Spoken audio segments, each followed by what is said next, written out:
Hi, everybody. We're the Skeleton Crew, and today we are talking about not Spinosaurus, but an animal with a spine, and that is also a saurus. Literally all dinosaurs. It's yes. Thank you. You know what? B tier. All right, we're wrapping up the video. Thanks, like and subscribe. We got a bunch of Patreons. My favorite bit of Ouranosaurus is that it's a vertebrate.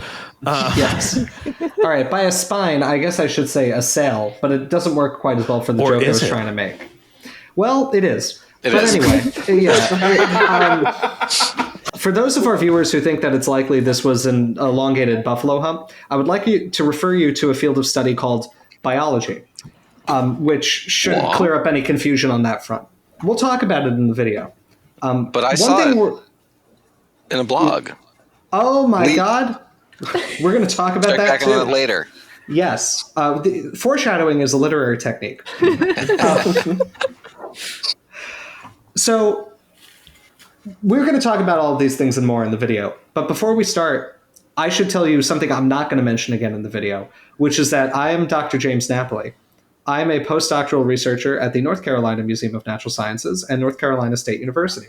And I guess I can probably plug this now because this video will come out after the opening. If you're in the area and want to see the dueling dinosaurs, you can now. The exhibit will have just opened. We're recording this shortly before the big public opening, and it's very exciting. So come on by. It's a really cool exhibit. A lot of cool stuff on display. Actually, I mean, listen, the coolest thing on display are the dueling dinosaurs, but the near second coolest thing on display is a gigantic oviraptor nest from Western North America. Cool. The eggs are like this long. Oh, wow. Those are big They eggs. are very big. It's like a Gigantoraptor-sized animal. Yeah. Are they the eggs that have the absolutely ridiculous mouthful of an taxon name? Macroelongatolithus, yes. There are those? Okay. That's all a right. good Well, name. hey, Anyway. if you are the final surviving character in a Hills Have Eyes movie, which is I really think the only reason anyone might end up in North Carolina, go check out that museum. It sounds like a real cool one. It's a cool exhibit. Alex will get to see it in a couple of weeks. I will, because I'll be in the Hills Have Eyes 13, and I will survive and then get to go visit the museum. Alex's final girl confirmed. Anyway, my name is Amelia Zietlow. I'm a PhD candidate at the American Museum of Natural History.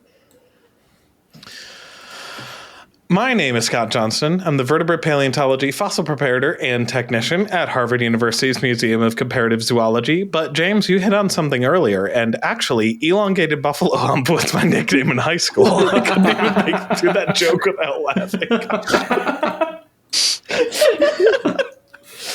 So silly. God, that's the real mark of how funny a joke is when you laugh way harder at it than everyone else. I liked it, Scott. I liked it too. I'm sorry. Let's be nice to Scott. I'm just here to impress me. Did Alex just say, let's be nice to Scott? Yes, he has joke dyslexia. He does the punchlines first.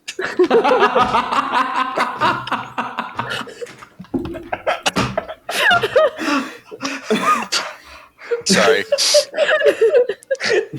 But we should also be nice to Scott. We should probably be nice to Scott. I'm crying. My name's Alex Rubenstahl. I'm a PhD candidate at the Yale School of Jokemups and Goofs. And also, I do paleontology.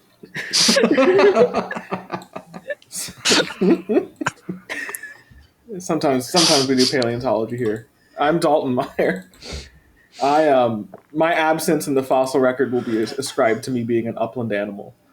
And together, We're the Skeleton Skeleton Crew. I give that intro 2 thumbs up. 2 thumb spikes up in this case. Very, very clever. Dalton, the creature. There's something in the room in there, but it's not in the room with us. there is. Let's bring it out. There's 2 somethings. We'll start with the base game. There's an elephant-sized something in the room. And the elephant in the room is that there are 2 of these. But look at him. I like the way some of them run out and others leisurely walk. And now, eagle-eyed and eagle memory viewers will remember that to enter the Elrhaz Formation, you must walk up Yes. the Hill of Torment. Ascend from the pit. Send. And let's just send in the other batch of clowns, why don't we? Yeah. They gotta crawl out of the pit like in Dark Knight Rises. Arise, Quisatatarak. Arise. Oh, they make different sounds. Are there less of them in the smaller one? That's weird. I think there are. There were 4 in that batch. I thought there were 6. 5 in the other one. Or 5, yeah. Yeah. Huh. Who'd have thunk it? They look like empanadas, but like I don't like that at all. Yeah. They've got an extremely large visible flash line. It's built like a wall. Like It's for advertising. It is kind of built like a. It's built like a it's like a billboard. It's a billboard animal. Remember, viewers, the nature of advertising, and so capitalism, has existed literally since time. It's immutable, and anything else that is not it is evil and bad. And this is how dinosaurs in the late early Cretaceous advertised. The Ouranosaurus would come by, and you would see, what's on sale in the Elrhaz Formation today. Is it Ouranosaurus? You can eat this. Or the subspecies that survived, which had a big, colorful arrow-shaped pattern on their sail that pointed to the Lurdosaurus.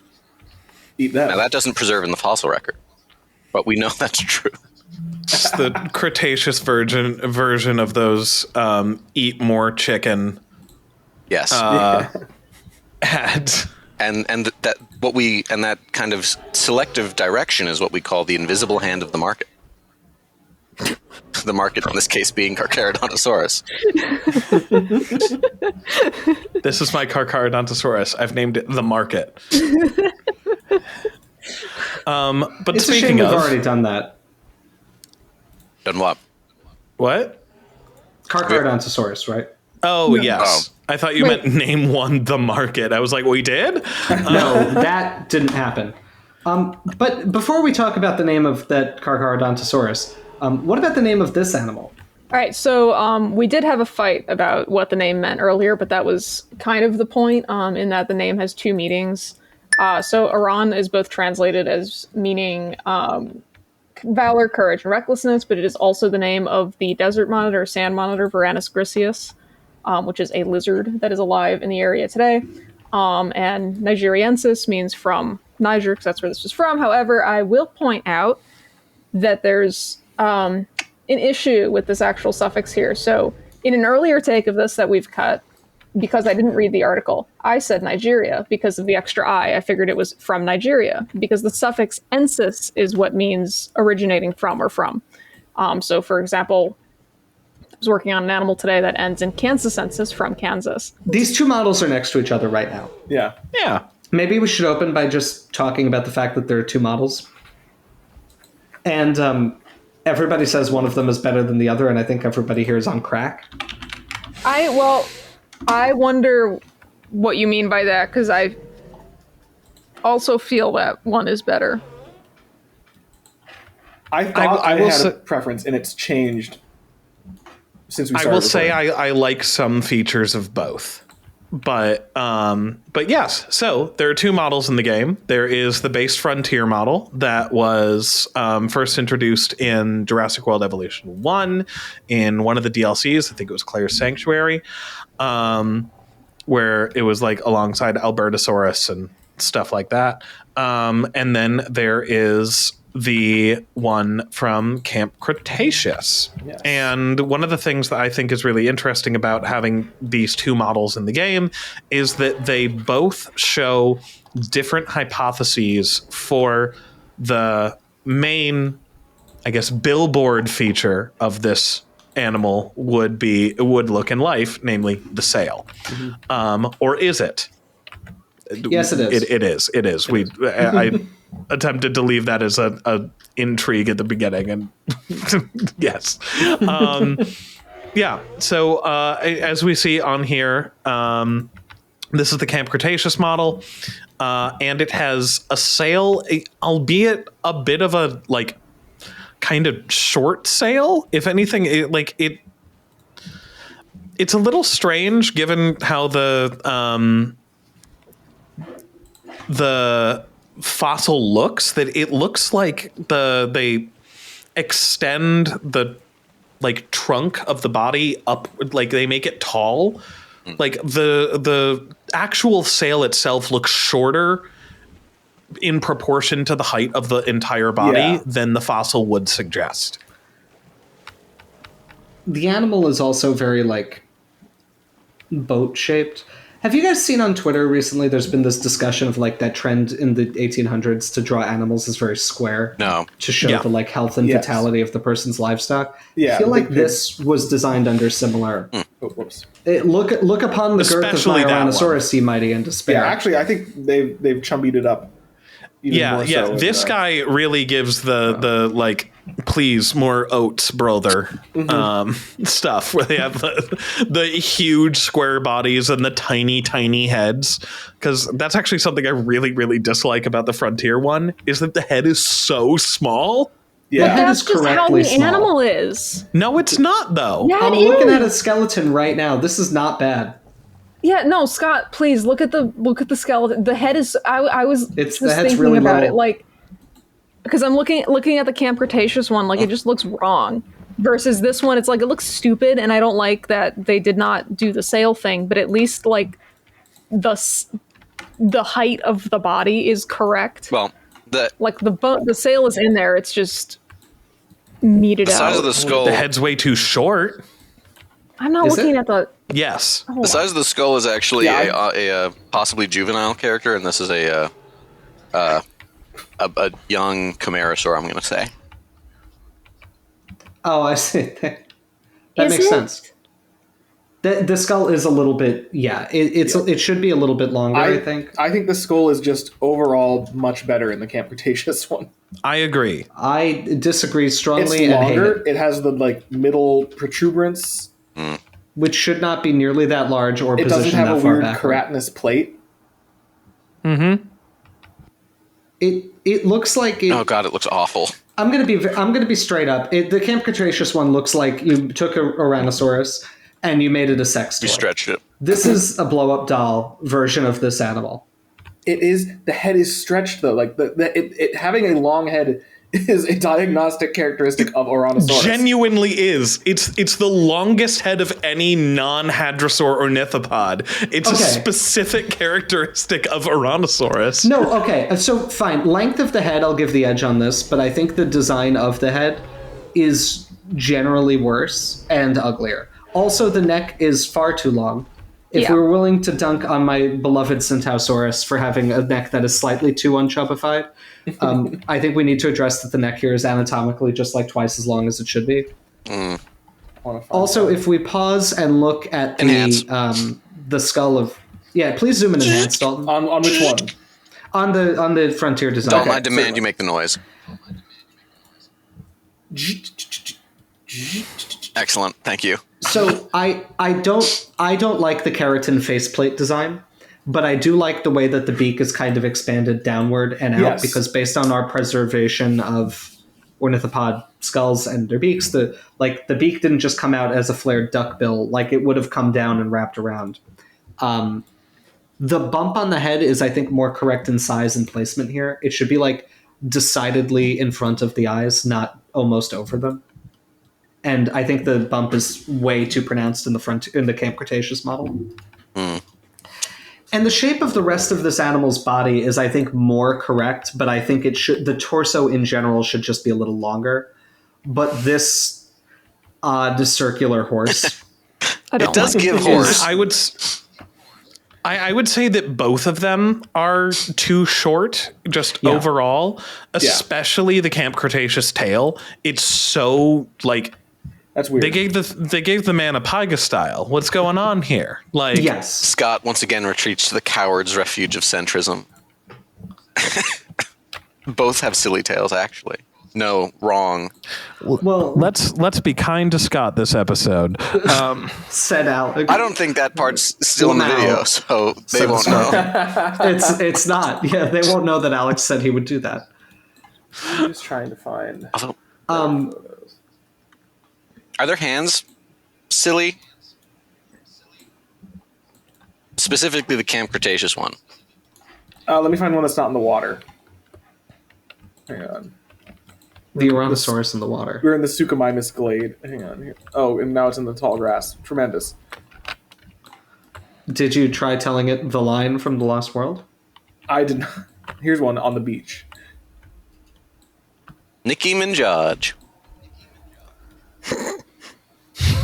So they have like it's the Camp Cretaceous one has pretty dainty hands, and then the Frontier one has like enormous hands. I would like to see it's enormous. It's got mitts. No, neither one of them have. No, mitts. I just mean this is that like they're big. Kind of like they're. Yeah, it's got big. It's like their iguanodon hands, Okay. kind of, which Would you say they have unreasonable. But I think big, meaty claw? Oh my god, they are huge. big meaty claw. Yeah, they're huge yeah, they're hands. really big. I like that. I feel like I if they put a hand on your shoulder, you'd feel reassured or very threatened. think I feel it's threatened. Right. Depends on if the hand is from the front or the Yes. back, you know? The billboard is grabbing me. It's the thing from why I keep referencing Dark Knight Rises of just put the hand on the shoulder. Do you feel in charge? What a fun Anyway, most of that movie. This one's better. I like the Dark Knight Rises for introducing us to the superhero movie trend of, oh no, the villain has a point, now they need to want to kill everybody for no reason. I just, James Napoli say anything. Not talk about superhero movie challenge difficulty impossible. wait, who brought up Well, I mean, the Dark Knight Rises? Scott brought up the Dark Knight Rises. Yeah, but his reference I'm was sorry I cool. responded to the stimulus. He did the Bane line. I mean, I like that movie just because like they blow up a plane in midair and there's like a really cool, like that's awesome. Oh, And then it's yeah. all downhill from there. But that's tight. That's rad.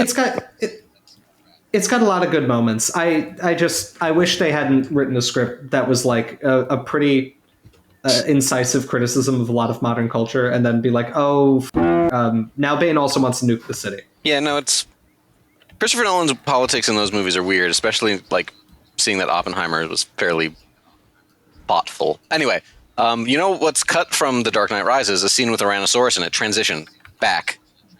I actually didn't know that. They're in the Gotham That's Museum. Yeah, tell me more about that. They're in the Gotham Museum, and a homeless 18-year-old breaks in, and then Bruce Wayne breaks every bone in his body. You can't do this. Did Bruce Wayne bring back the Ouranosaurus fossils from Northern Africa after he escaped the pit? Yeah, that was on his trip. Yeah. And he knew that there was an atomic bomb that was going to go off in Gotham. He's like, I'm going to make sure these are turned to dust one way or another. Again. The fate of He ascended. He went up, and before he made a hard left back toward New York City, You he mean did Gotham? a little digression into the Elrhaz Formation. I'm sorry, And Gotham. what you really mean is Chicago. Well, because- right, what I really mean in that case, Man, is they Chicago. just gave up on that in that movie, making it look even remotely interesting. Anyway, I also thought as a kid. I'm sorry. Now we're talking about Batman. As a kid, I always thought Gotham was supposed to be a very small northeastern city. I always kind of imagined it as like Hartford size. no. And then in that movie, I was like, oh, okay. I guess Gotham's real big. No, very. Well, so my sorry. mistake. My mistake about Gotham is that I didn't. I know about Batman, and I'd seen Batman movies, but I never really read the Batman comics, especially growing up. And my assumption after seeing the Christopher Nolan movies, I was like, oh, Gotham is the Chicago to Metropolis is New York. Wrong. Right. which was wrong. Yeah, but that's what I assumed. No, it's so there's some very old stuff that kind of make both Gotham and Metropolis like small cities, like 100,000 people, which has not been in vogue for decades.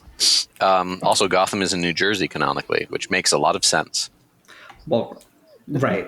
Well, wasn't there at some point the idea that Metropolis was New York and Gotham was Newark? Well, it's always been a mess because because New York has been implied to exist, and Metropolis, I think, is actually in a lot of modern stuff fairly small. It doesn't matter. I own Batman comics. This is I do too. perhaps not surprising, a little embarrassing. Well, what's your favorite Batman comic? Everyone has to say their favorite Batman comic if you have one. I don't have one. I own them and went through a brief phase, but Disgusting. I'm sorry. Mine is Arkham Asylum, A Serious House on a Serious Earth. It's beautiful. It's so good. Anyway, sorry. We'll move on. Well, before I was born, I believe when my mother was pregnant with me, my dad bought a bunch of like comics to eventually like give to me, which I then found in the house one day. Like I think he lost track of them, and I just found them somewhere, and I started reading them. The comic arc he managed to start this project during was the death of Superman. Oh. So I briefly got very Jesus. into comic books and read the most depressing, brutalizing arc I could have ever imagined. And I was like, maybe I don't like comic books. This is kind of sad. Oh. Anyway, that's no knock on comic books. No, they're fun. I would knock on them, but I don't want to do it on camera. Oh, elitist. So No, I sorry. regret to That's inform true. you guys, I've done a paleontology. Oh, no. Oh. Why? In would you do that, like nice argument there, but as you can see, I've overlaid two left lateral things. Oh, no. What did Played you- with the transparency. What did you discover? He's ended the debate. The frontier model has a skull that is roughly half the length it should be. Wait, can you... Can How are you share scaling your work that? with the class? Yeah, Sure, show will. your work. Give me Show your a work. second. I don't believe believe you because I look at it and it looks fine to me. I Like, know the you rest don't. of the animal is huge. I don't The face care. is long. Well, I don't care either. It looks fine. No, you do, and now you feel bashful. I don't care about the animal. I care about being told I'm wrong, which I don't like. So, well, some people might articulate that as, caring. Oh, there's a cat in the background. I got distracted. Sorry. It's not twice the length. They're not lined up. We can do this later. We can do this later because we The don't have heads are time for lined this. up. But like, The heads... I It's think a you little lined too up short. only Yeah, the it's head, definitely right? too short. I lined up just the head. Yeah, I'm not looking at the rest of the body. well, no, I don't know. I can't do. I will do it myself later because like I just cannot see. Like the transition isn't. It's not smooth enough Clear. for you. What No. I'm seeing as the issue is that it's almost like they've entirely, like, just anteroposteriorly shrunken the entire Yeah. animal. So Yes. it's like the head is half as long as it should be, and then also the torso is nowhere near as long as it should be. And Yes. so, like, they don't really align at all, pursuant It's- to Amelia's point. It's like if you wanted to make this design look better, it's genuinely you take the entire critter, the frontier model, throw it into Photoshop, and just grab one of the boxes on the side and stretch it out by like 30%. Yeah, scale transform and I mean- 130%. Specifically, I feel like I'm not looking at the tail super much in the video you sent, but I think you could also not stretch the tail a lot. Yeah. Like, the tail on this maybe is appropriately long. No, it probably would need to be elongated too, because it looks proportionally right now with the trunk being too Scott short. W, James So it L, probably is Scott just W, James L. What? Wait, I'm sorry. Return to the Camp Cretaceous model, please. This doesn't have to be a zero-sum game. It's Yes, it funnier. does. We made I'm it. involved. If James gets mad about Hang on, I gotta find one. it drives our engagement up.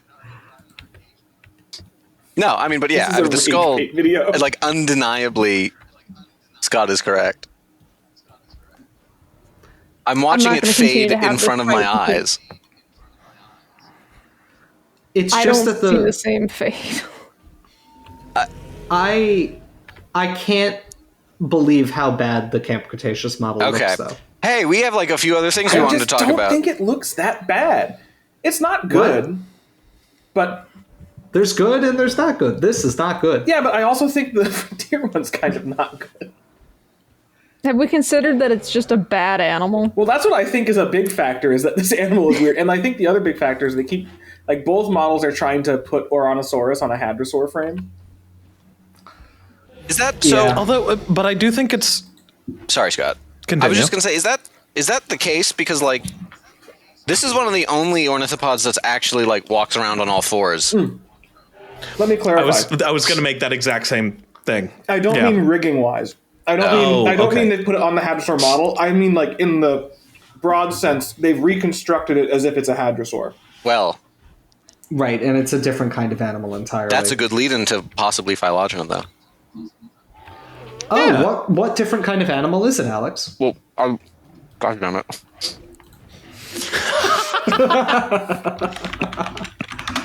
Alex, it's phylogeny time. Also, Alex unhinges jaw and takes enormous snake-like bite of a good I'm burger. hungry. I know. Okay. Sorry. Well, that was a good burger. It's funny you say that, because if I'm being an annoying nerd pedant, which we all know I am, and will be, I could go, well, actually, Ouranosaurus is a hadrosauriform, Sure. which it is. No, it is. So, yeah, this is phylogeny time. So check your phylogeny box on your viewing guide. There will be a quiz on this later. We will send either Scott, myself, or James to break into your house, and you'll have to answer. You'll have to draw a tree of ornithopod phylogeny. Good luck. I can't. Anyway, so they're ornithish. I'm picturing that one meme of like the dude in the doorway with the belt and the kid cowering. It's just Scott, Dalton, or James. Draw a phylogeny. No, please, Mr. Skeleton Crew, no. Yes. So ornithischians. We've been talking about ornithischians for the last like 2 months. I'm so sick of them. But one of the big groups of ornithischians are ornithopods. These are the bird-footed ones. They have 3 toes. Yeah, blah blah blah. Early ones bipedal, small. They become large and quadrupedal a few times in their evolution. There are a whole mess of these late Jurassic, early, and even into like what is called the Middle Cretaceous, which I'm a big supporter of and defender. Middle Cretaceous gang. But there are all these things that aren't hadrosaurids in that they are not part of the family Hadrosauridae. But they are also big and quadrupedal, and these are things like Nigersaurus and Iguanodon, Tenontosaurus, etc. Some of these are very distantly related to hadrosaurs, things like Nigersaurus, for example, is a very early diverging ornithopod. It's a completely separate evolution of these large frames and quadrupedal stance. And then there are things like Iguanodon, which is actually pretty closely related to hadrosaurs. It's actually more closely related to hadrosaurs than Ouranosaurus is. Although that was not always the case, but I think that's the more recent position. But by the time we're moving up the ornithopod tree, and by the time we're getting to things like Ouranosaurus, we are seeing the evolution of large body size, modifications in the maxilla and dentary of higher tooth numbers that are more closely oppressed, so kind of what you could call a proto-dentary, a proto-dental battery, and kind of the hoofening of the forelimbs. So Ouranosaurus has large, like flat toes, like hoofs, right? Good for walking on. I think we said that earlier. Didn't we say that earlier? It's got No, we said that before we started recording. Yeah. Okay, well, that's technically, due to the linear nature of time, that was earlier. That's a callback to a joke in another video. And it's also a call forward to a segment that we're going to do. The linear nature of time. Talking about how it walked. Oh, Yes. foreshadowing is Thank you. Yes. It's the only. I think it's the only. God, I think it's the only ornithopod that has any kind of sail like this. I'm trying to think if there's any like weird other thing. I think it's the only ornithischian that does this. I mean, like stegosaurs have tall neural arches, but they're not really. They're doing something a little different. Yeah, so Ouranosaurus is... yeah, I'm not aware of anything else that does this, but then lot of there's a lot of things that are only known from heads. Yeah. Well, I mean, I'm just saying, for which the condition is known. Sure. Anyway, all I meant to say is that in a lot of ways, it's similar to a lot of these kind of ornithopods that are kind of right outside of hadrosaurs that are on their way to, their relatives, and their relative descendants will go on to be like this uber successful large herbivores of the later Cretaceous. Ouranosaurus is a weirdo.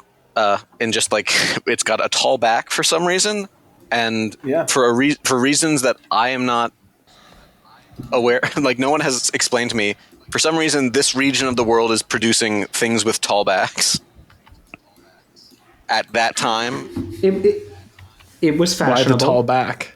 As was in the early to mid Jurassic, it was fashionable to have a midline head crest as a theropod. Yes, and. No, we talked about this previously in, it was either I think it was the Nigersaurus video that at this time, in this place, it was the tall, the long, and the wide. We have all three directions represented here in this place. I'm going to advance. We got the long, we got Sucho, we got the wide, we got Nigersaurus, and we got the tall, we got Ouranosaurus. I'm advancing a hypothesis. Yes. I'm TM trademark, as you do with hypotheses. It's my At this hypothesis. time, Nobody else may work on it. Do not steal. At this place on Earth, a sizable asteroid exploded in the upper atmosphere, and like several generations of dinosaurs were born deaf. So they needed very clear visual displays like a big sail. And it only lasted for a little while. But then a few of them just, they carried that adaptation forward. And that hypothesis I've just proposed is about as testable as most paleoecological hypotheses in the literature. I just want to spitball out a question here, because I feel like we might have talked about this at least at some point in another video, because it's a theory that pops up a lot, is the whole thing about that, like, we have all these lambeosaurs in the or like centrosaurs and stuff in the dinosaur park, and they're all like very similar looking but have different head crests and frills and horns and stuff. And I've always heard it saying it's like, it's to help recognize species. Is that a problem? A lot? No. Okay. Well, no. Wait, depending on how you mean that, yes and no. The best. I will not elaborate. We're going to continue. Okay. No. So here's the thing. My personal feeling is that the hypothesis of species recognition as the driver of originating all these weird structures in dinosaurs is probably not sufficient to explain the amount of anatomical investment we see in them. Mm-hmm. Like, you know what I mean? Any viewer that's ever had like a large dog as a puppy, my dog Maximus, who I mentioned in a prior video, we got him at 7 weeks old. And so he was a little puppy, by which I mean he was already the size of a small like dog you'd put in a purse as an adult. He weighed like 20 pounds. It's actually probably too heavy for a purse, but he was only 7 weeks old. And when that dog would fall asleep, you would see him growing because he would be breathing really heavily. Not that you'd watch the bones get longer, but it's like that transformation scene in American Werewolf in London. It was like that every time he fell asleep. But like growing bone is hard. Like it was clearly hard work. Like he was asleep, but he was breathing really, really heavily all the time. He'd twitch a little bit sometimes. It takes a lot of biological investment to grow a structure. And I don't think that the problem of I need to know who my species is the kind of problem you answer by doing that kind of costly investment. Like that's something that I think you'd much easier do with differences in pigmentation or behavior. Okay. I do think, however, that sort of thing is a reasonable and pretty good explanation for why you get adaptive kind of displacement of the characters. So, like, let me put it this way. I don't think species recognition is why different African bovids have horns, right? Antelope have horns for other reasons, presumably partially protection. I think the reason every antelope has a different horn shape is reinforced by this species recognition thing. What if it's... But it's not what's driving you getting the idea of a horn in the first place, but why would you have horns that are all different? That's probably playing a role. And it is true that animals don't always know who members of their species are, because if you've learned biology since the 7th grade level, you probably know that species can hybridize. And if you don't know that, the old biological species concept idea that like species are the thing that can produce fertile offspring is not really correct. And things we consider to be different species or even different families sometimes can produce offspring. They're not always fertile, but sometimes they are. If you want to listen to more pontifications on crossing species, watch our hybrid pack video. Right. Yes, I know you guys talked about it in there. I wasn't in that video, so I don't remember what you said. But Amelia goes on a very long and incredibly horrifying discussion about what plants do. Yeah. I mean, yeah, plants are so f***ed up. And I assume you guys talked about sturtlefish. Yeah. Hey, what if it's non-adaptive? Yeah. You mean the structure? Yeah. I mean, like, what? I mean, you already have a frill for some reason, and like the variations are just like weird things that have happened, like you're catching at one moment that maybe don't have like an obvious. Well, I think that's possible. I'm not saying. Have you been possessed by the ghost of Stephen Jay Gould? No. Okay, good. He's too nice for that. But well, here's the thing: Stephen Jay Gould. Well, whatever of the cathedral. The spandrels of San Juan. Yeah. Spandrels and semifrons are two words that I could never hear again in my life, and I'd be happy. I think the spandrels paper should only be looked at for the amount of damage it did to the discourse in evolutionary biology, including the fact that if you're going to use an extended metaphor in your paper, you should probably actually know what the metaphor is describing, because what he's talking about are not spandrels. Wait, really? And I think, they're pendentives, which is a different architectural structure. And his statement that these things, which he calls spandrels, even though they're pendentives, is solely the fact that you're getting an architectural or geometric intersection of two different shapes is not correct, because there are other architectural forms that wind up filling those spaces. So his idea, for those of you who aren't familiar with the spandrels paper, which I realize is a huge inside baseball thing.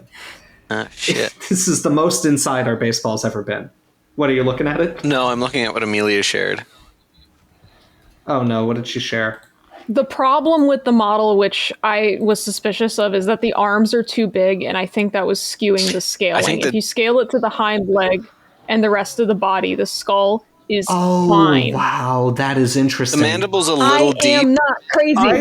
I still think what Scott showed is a correct view of the skull, though, and I'm only concerned about the skull in this instance. Mandible still seems too deep. This is a screenshot from the video, and I don't know if it's orthogonal. I think listen, I think Amelia's right that the big problem here is the arms. I mean, I agree.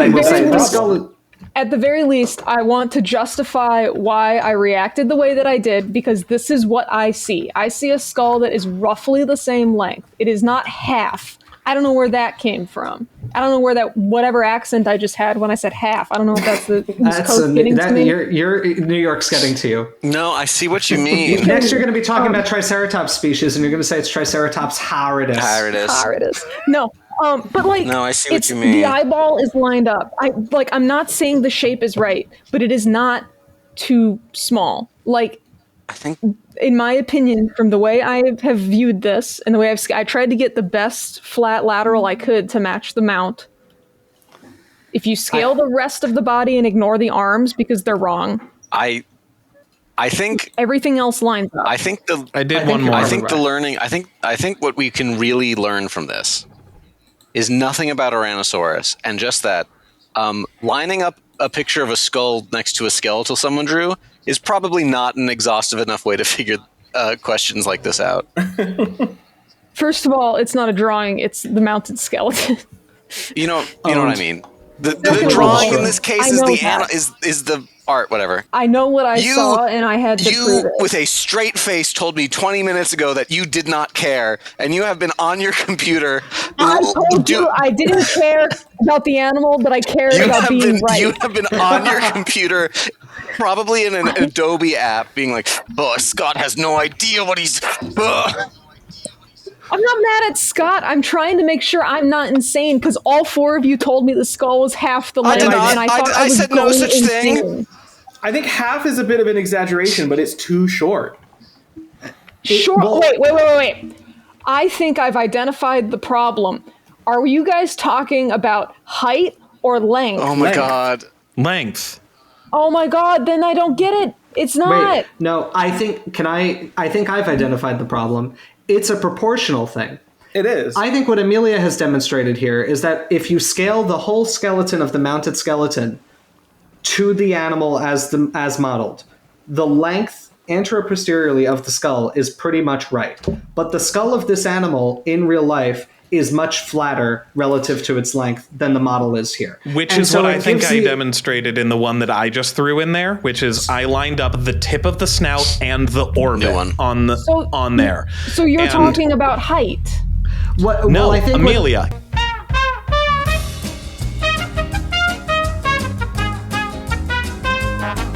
We're back with the skeleton crew. Hi, everybody. We've taken some time to scientifically evaluate the different graphics being generated here. And the overall conclusion is that Amelia is correct. Everyone's correct.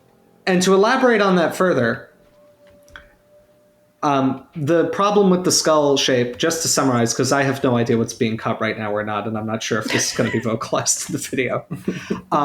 The overall conclusion appears to be that the apparent shortness of the skull is not a proportion of skull to body length thing being off. It's that the skull as reconstructed is like way too tall in the back, which makes it look like a short triangle relative to this is more of a triangle, a short triangle relative to a long triangle. But the issue is not how far apart these ends are. The issue is how tall it gets in the middle relative to the size of the body.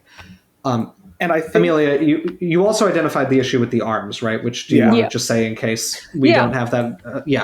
Yeah, and so the main thing that looking at the skeleton of the real animal and looking at both of these models, but especially the frontier one that stands out to me as being totally wrong and probably contributing to the billboardiness of the animal is that the arms are way too damn big. Disgusting.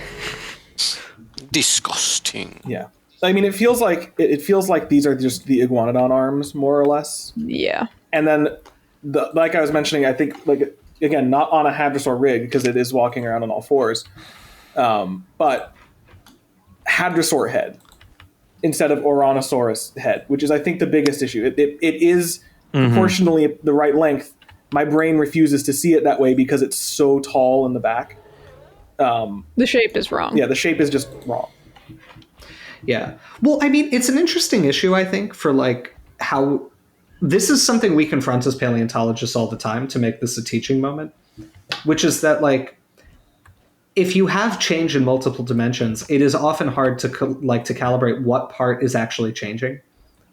If you have bones that appear to be different shapes, in what direction has it grown? It's really difficult when you're comparing things of different sizes.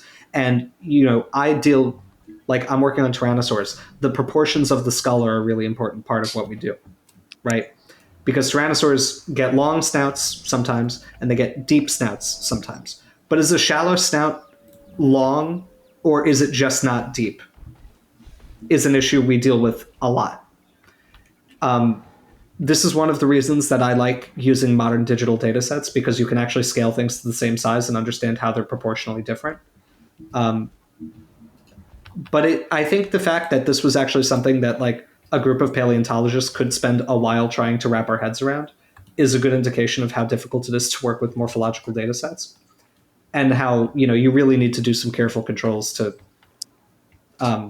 make sure you're identifying the axis of change, because it was only when Amelia overlaid the whole animal scaled like this that we showed A, that the problem is the arms being way too big, and B, that the problem with the head is mostly how tall it is. Yeah. If you would, which none of us in isolation were picking out. Amelia, if you would be so kind, would you mind doing that to this one too? Yeah, I'm trying to find. That actually looks like it matches the. Does anyone hear? that'll work. Does Yeah. anyone hear birds chirping, or am I losing my mind? I think you're losing your mind. There's Unless they're in the birds game, in chirping which the case I don't game. know. Okay, Oh, okay, good. And like the ambient jungle sounds of the map. Okay, good. I'm just curious to see how the arms of this one compared. Like they're daintier, but I wonder if they're also shorter. they're daintier, but my hunch is that they're still going to be too long. I think they might be. God, it's so stupid looking. It looks like the rubber horse mask. It does. Like it's floppy in that way. Yeah. Ugh, disgusting. What else do we want to talk about in regards to this thing? I mean, we should talk about locomotion, the sail, Okay. and actually reading papers and citing them. Can I finish my Stephen Jay Gould rant, or are we leaving It's fine. that one? No, on the I cutting mean- room Oh, floor? Go ahead. He's wrong about a lot. Stephen Jay Gould challenged to be right about something 30 years after it challenge is impossible. Yes. Well, so anyway, so Stephen Jay Gould's Spandrels paper, because it's relevant to talking about the sale, was spurred by an observation of the Cathedral of San Marcos, I believe. I'm going to look this up. So you don't get roasted by the Catholics. I'm sorry. Well, right. So it's St. Mark's Basilica in English, or the Basilica di San Marco in Italian. And what he observed is that in the central area, there's a large dome. And so the dome is circular. And then supporting the dome is a square array of arches that are forming a square at the base. And that when you have the dome sitting on these arches, you're generating these triangular spaces between the dome and the arch that he called spandrels. This is an architectural term. He used it incorrectly, but we'll neglect that for now, even though it's my favorite little Stephen Jay Gould fun fact to pull out at parties. This is what we do as paleontologists. This is not what we do at. This is I will not allow this. I will not allow this degenerate freak to speak for us. I get drunk and play games at parties. Dalton plays complicated board games that take an hour to explain. I don't know what Amelia does at parties. I also don't really know what Scott does at parties. I kind of just tell stories. I'm very similar to how I am. Okay, here. and I don't do anything at a party that is ever worth repeating or sharing with our audience. So, okay, I actually sometimes have fun at parties, but not recently. So, what Stephen Jay Gould points out in the paper is that these spandrels are painted with decorative images. And the point that he's making is that the spandrels are not there to have artwork, but that they arise as a consequence of other things and then are painted because you're co-opting or taking advantage of a structure that is not developed for that purpose, and that they're developed purely as a consequence of other things.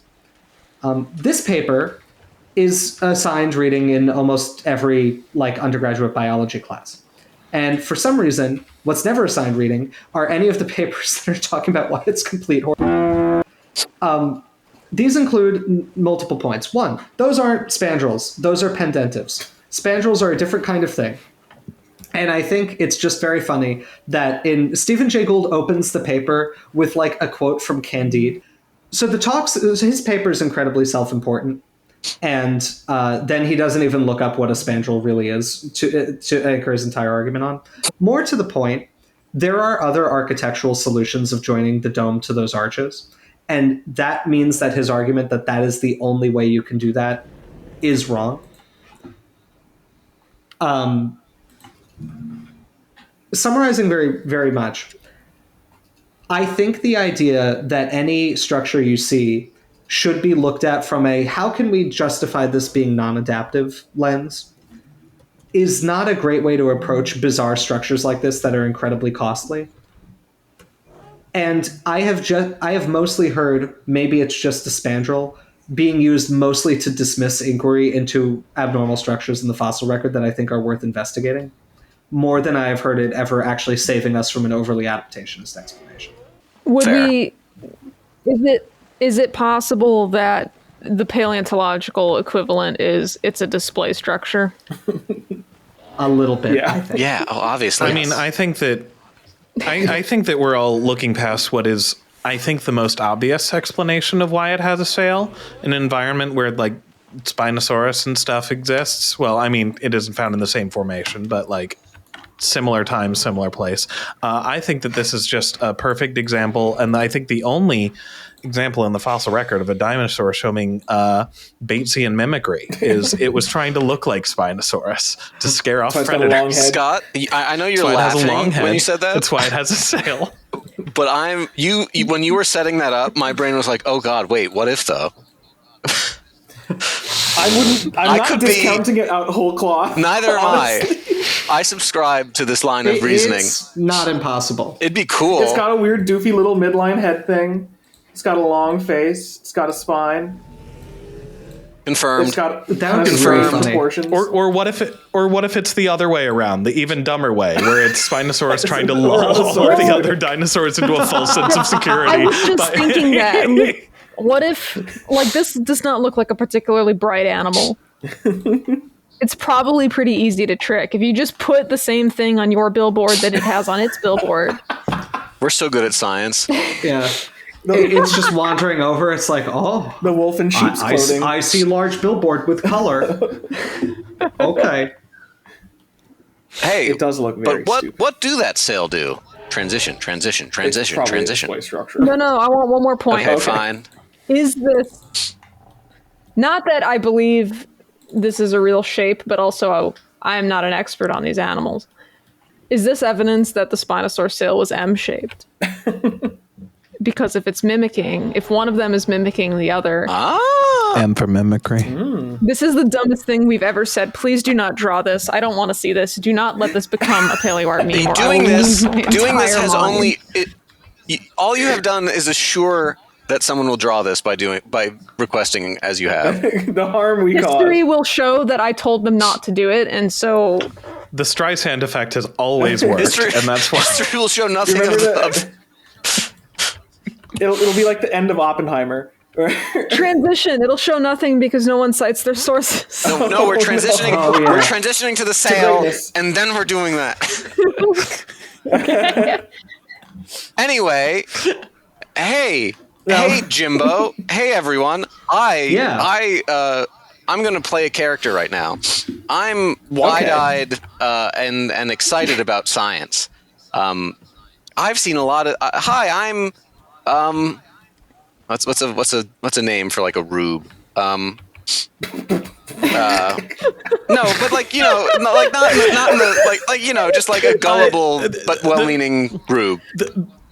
The one that they always used in the Navy for like bad examples of like dumbasses was like, oh, midshipman Schmuckatelli over here. That's a little too harsh. I'm looking like, what would you? What's the guy's name in That's Chicago? extremely Mr. Sullivan? anti-Italian. What's like? Schmuckatelli. Like, what would be like the name of like a little paper boy with his like newsboy cap and like stupid like a tweed jacket and shorts running around like, oh, I'm all right. I'm Mikey. No nothing. I'm Mikey. No nothing. I've seen in a lot of the online paleospheres that there's a lot of debate about the function of the sail. I think I've seen people making a good case for it being some kind of fat hump. Is this something that the scientists are saying, Mister Golly? There we go. Now tell Mikey Know Nothing. Help him out. Help out Mikey Know Nothing. Well, Mikey, that's a great question. What are these elaborated vertebrae doing? I've got a huge lollipop, the big spirally one that's like rainbow colored, and I've changed. I don't have a newsboy cap anymore. I have a twirly. You got a propeller. I got a propeller hat. Are they making a thin sail, like as depicted in the Camp Cretaceous one, where you can kind of see, the individual vertebrae and the space between them, or are they serving as the base of like a larger, fattier structure, more akin to what's in like a bison, or maybe even, dare I say, a camel? Well, there was a paper about this, actually, believe it or not. I'm from the 1930s, sir. What is a bison? A buffalo. What is that? It's an animal that I like the is almost intonation on extinct. buffalo. It's the thing that the United States government tried to kill all of in order to kill the Native Americans. Very bad. Neat. There's a paper from 1997 by Jack Bowman Bailey, which is neural spine elongation in dinosaurs, sailbacks or buffalo backs. Which I actually didn't know about this paper until today when I was doing this research. I kind of thought that this idea arose more organically in like the blogosphere. But there is a paper that makes the proposal that it explicitly calls out in it Ouranosaurus and Spinosaurus, but also Acrocanthosaurus and a few other things too. Things Arizonosaurus? with more elongate spines.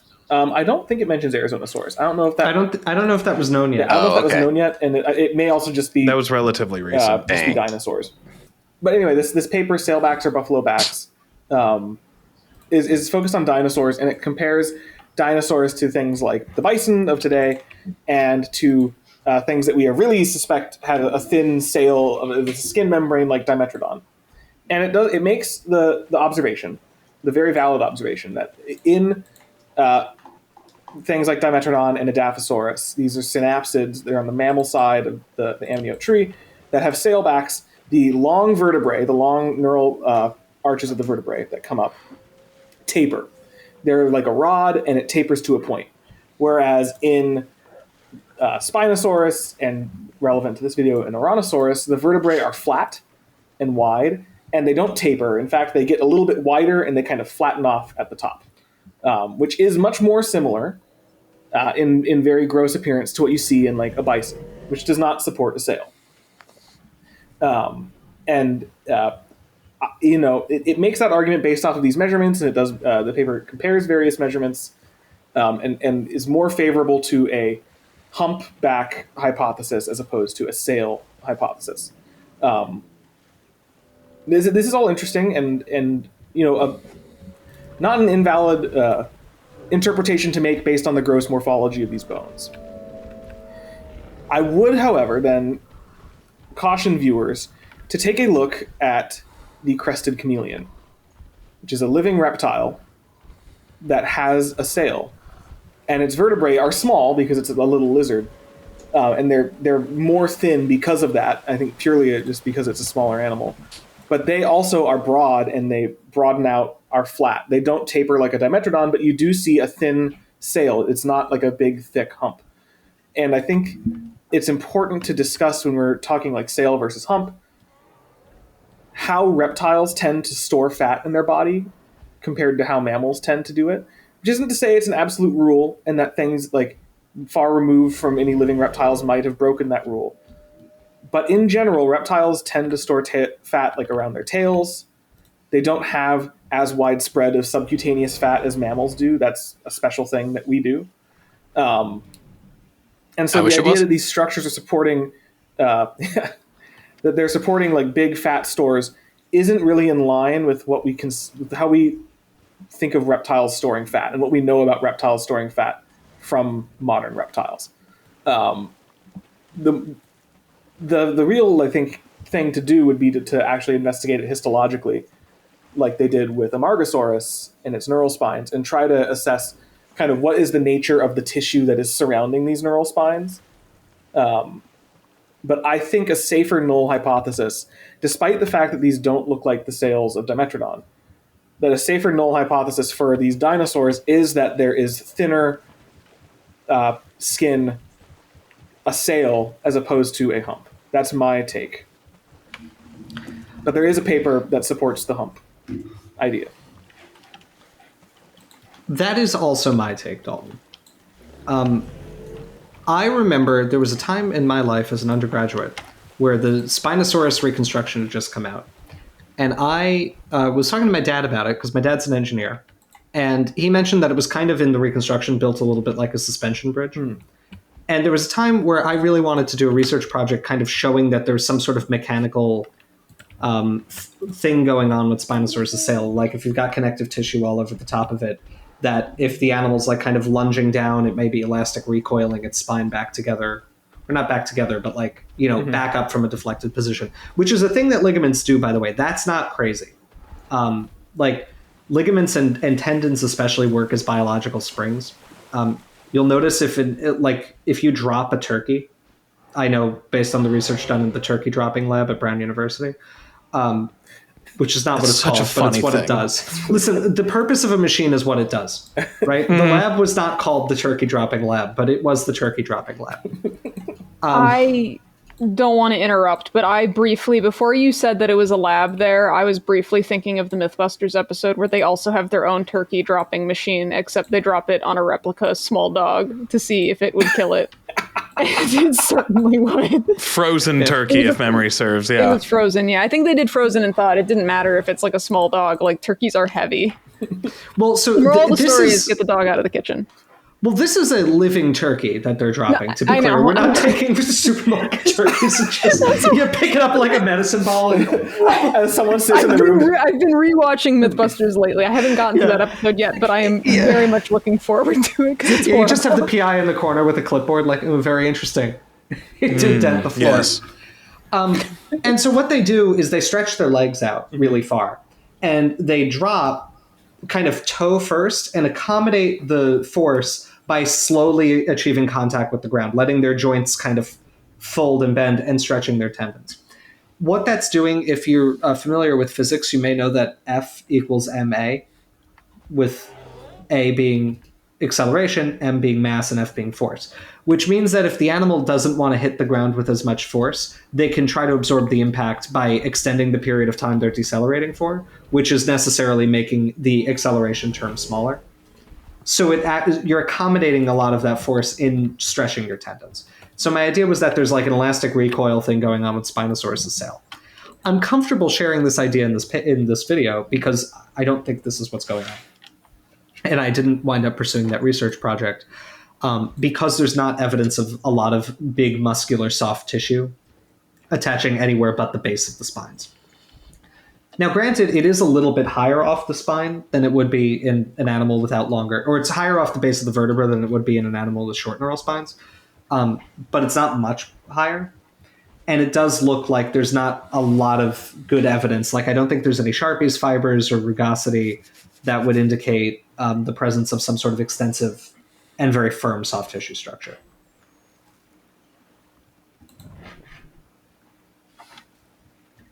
Yeah. Is this a Hydrosaurus? Yeah. Yeah.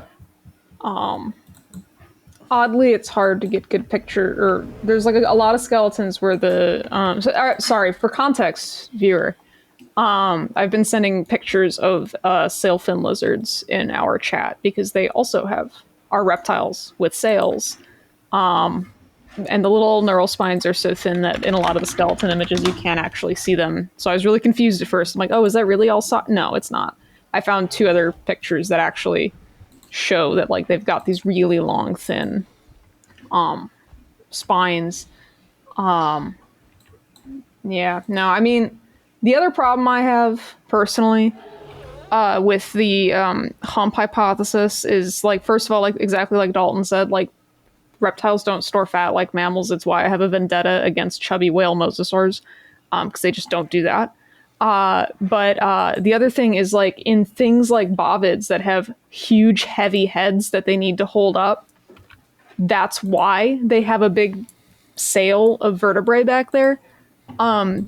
Regardless of how long the animal's head was, it's a pin on this wall. This is a billboard, as we've said many times, and the head is not that big. It's not that heavy unless they have some ungodly, like, pounds and pounds upon pounds of disgusting flesh display happening on their head that they need to hold up.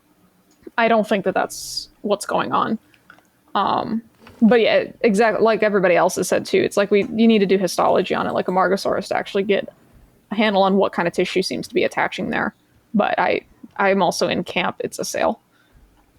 I think it's also worth pointing out that a lot of the bovids, especially like bison that have that big old hump, in addition to having big heavy heads, they also fight with those. Yes. They have head weapons. Yep. And this guy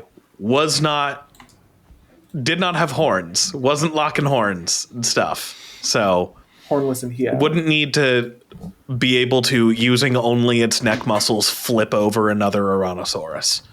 No, if anything, and go ahead. If anything, if these guys were doing intraspecific combat, they were using those thumb spikes.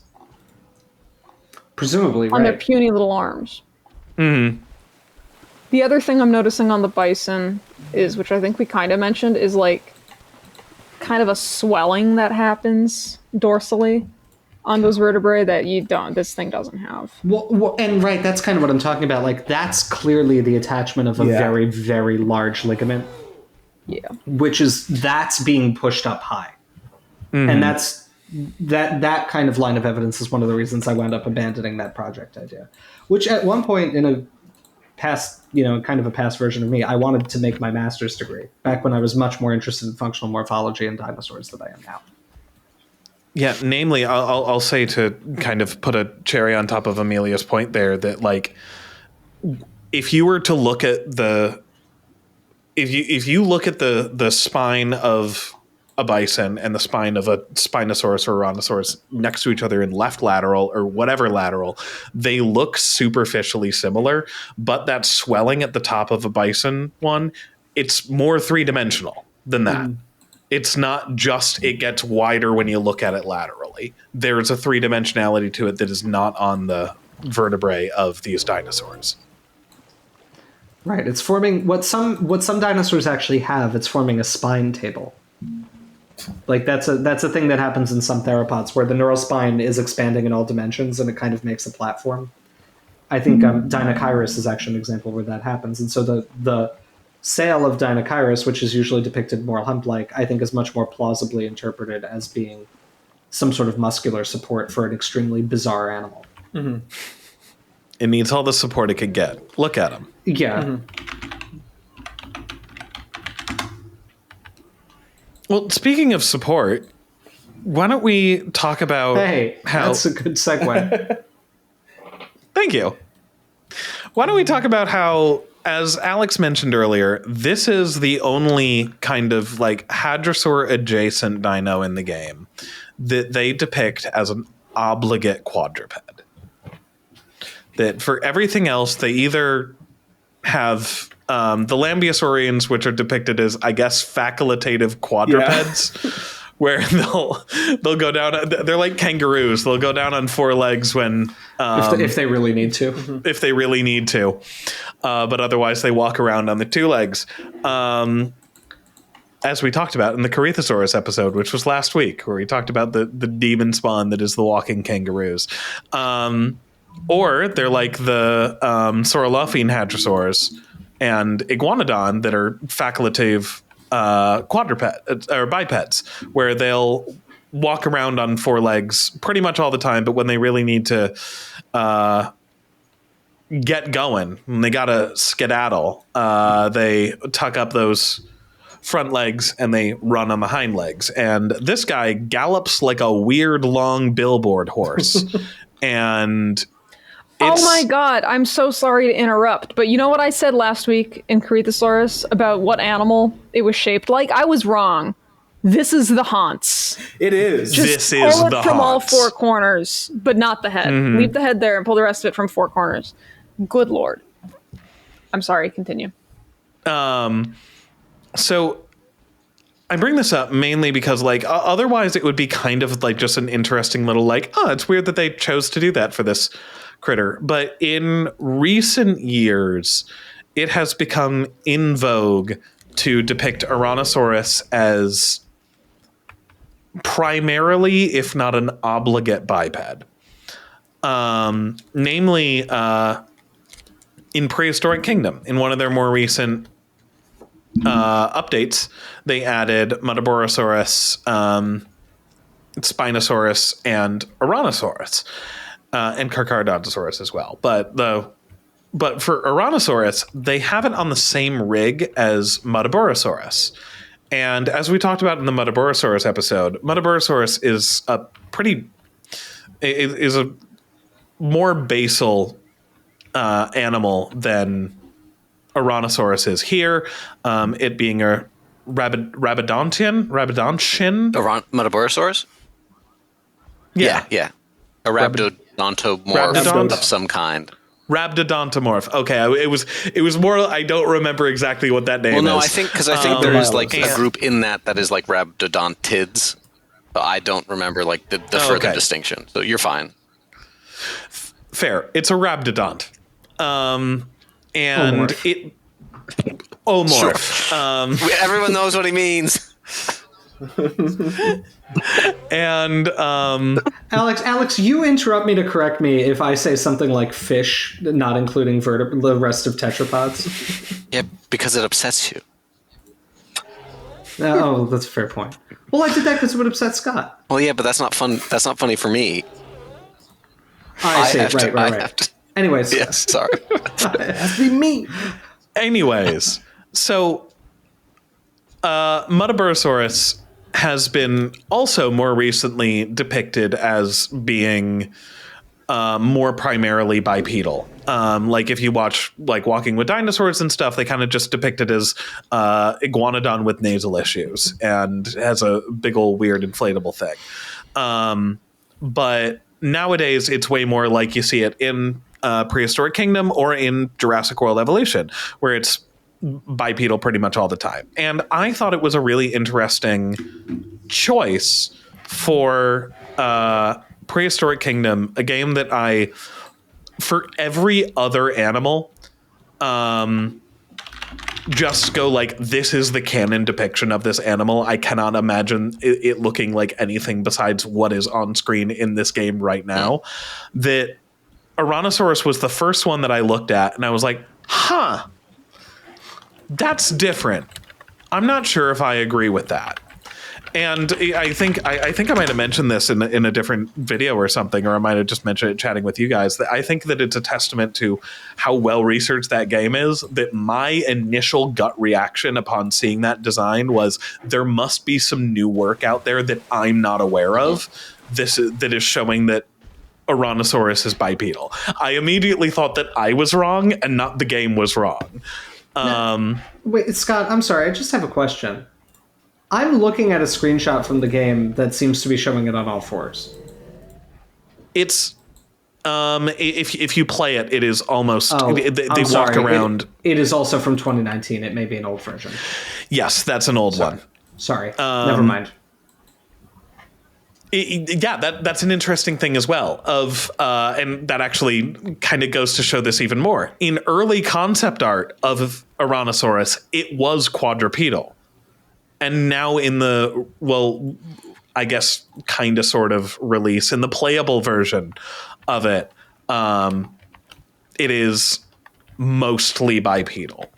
And yeah, so that spurred me and also Dalton to go down a bit of a horrifying existential hellscape rabbit hole of, oh my God, how the hell were these things standing and what were they doing? And Dalton had found some, I think he might have gotten to the bottom of this. So, well, not mostly through the bottom. There's some stuff that I think you'll want to talk about, Scott, afterwards that will kind of pin into our next point about making sure to read papers and cite where you're getting your information from. But the idea that Ouranosaurus was bipedal is actually a pretty old idea, and I think that probably is why so many of the mounts of them are in a bipedal stance, which, to be clear, I want to say, like, I think they could achieve a bipedal stance and probably, like, move around in it, too. I don't think they were obligate quadrupeds. But the idea that they were, like, bipeds, possibly even obligate bipeds, is an old idea, and it dates back to the description of Ouranosaurus. So in the paper that describes Ouranosaurus, one of the diagnoses of the animal, one of the features that is cited as diagnosing Ouranosaurus, is that it is a iguanodontid of medium dimensions, bipedal. And looking further into the paper for why why Taquet was saying that it's bipedal, is it relates to some papers. Now, and here's another interesting fact, because I'm just noticing it now. Earlier, I said those papers were by Norman, and that's because that's cited somewhere else. But the Norman paper is from 1980, and Taquet is from 76. And so these are papers they're citing from Galton, not Dalton, but Galton, from 1970 and 1971, who established some indices of measuring the proportions of hind limbs and forelimbs to determine if an animal was quadrupedal or bipedal. And looking at those measurements, found that, Ouranosaurus fell within the bipedal end of that spectrum, that it had shorter forelimbs, longer hind limbs, as well as measurements comparing those to the trunk, and different portions of the hind limb. So comparing the forelimb, hind limb to each other, comparing wrist and hand to forearm to upper arm, etc. And looking at those measurements, came to the conclusion that Ouranosaurus was probably bipedal. And that ties into, as we were discussing earlier, it does kind of it has daintier arms and shorter arms than it's depicted with in really either of these models, but it's kind of hard to tell with the Camp Cretaceous one, but certainly with the Frontier one. And so the idea was that it was bipedal, and that just kind of existed for ever, more or less. Then in 2017, there was a redescription by Filippo Bertoso and Matteo Fabri and Fabio Vecchia, I'm not sure how to say that, unfortunately.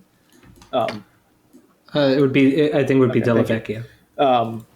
Who redescribed the specimen of Ouranosaurus that's mounted in Milan, and actually went into great detail of trying to figure out what specimen that was and when it was discovered and how it relates to the holotype and the paratype, and so on and so forth.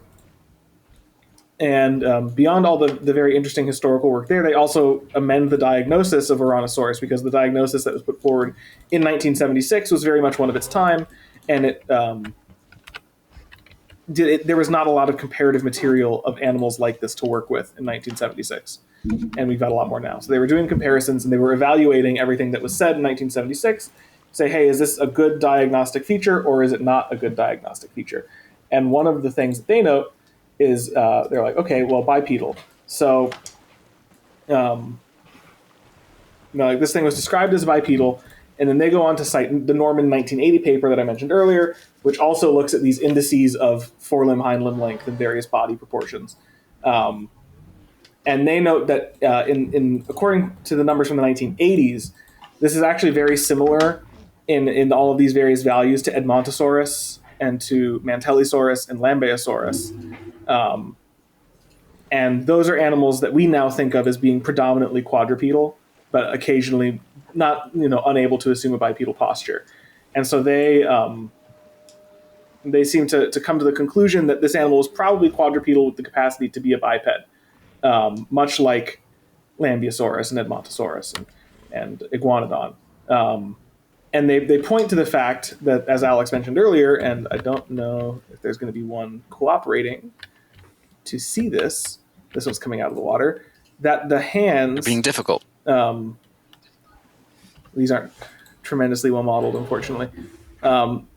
The claws, the unguals on the hands, especially on those middle 3 digits, are pretty broad and hoof-like, which is pretty indicative of something that's, using that appendage to walk and support its body weight. So the idea that Ouranosaurus is like an obligate or even primary biped seems to be old and no longer really jiving with what we see when we look at that kind of data, and then B, spread through means unknown to me, through a web of information that I don't know of its existence or how it works, which is something we ran into even more so in researching this video, especially the Ouranosaurus Wikipedia page, which I made several edits to in the process of doing the research for this video, because there were many things on it that were just kind of like, what does this mean? Sus. Why is this being said? Mm-hmm. Because science is a liar sometimes. No, just kidding. Is this the natural transition? Science, the lion. Is this the natural transition to our soapbox? I think That's what I was trying to tee up. Pretty much. Yeah.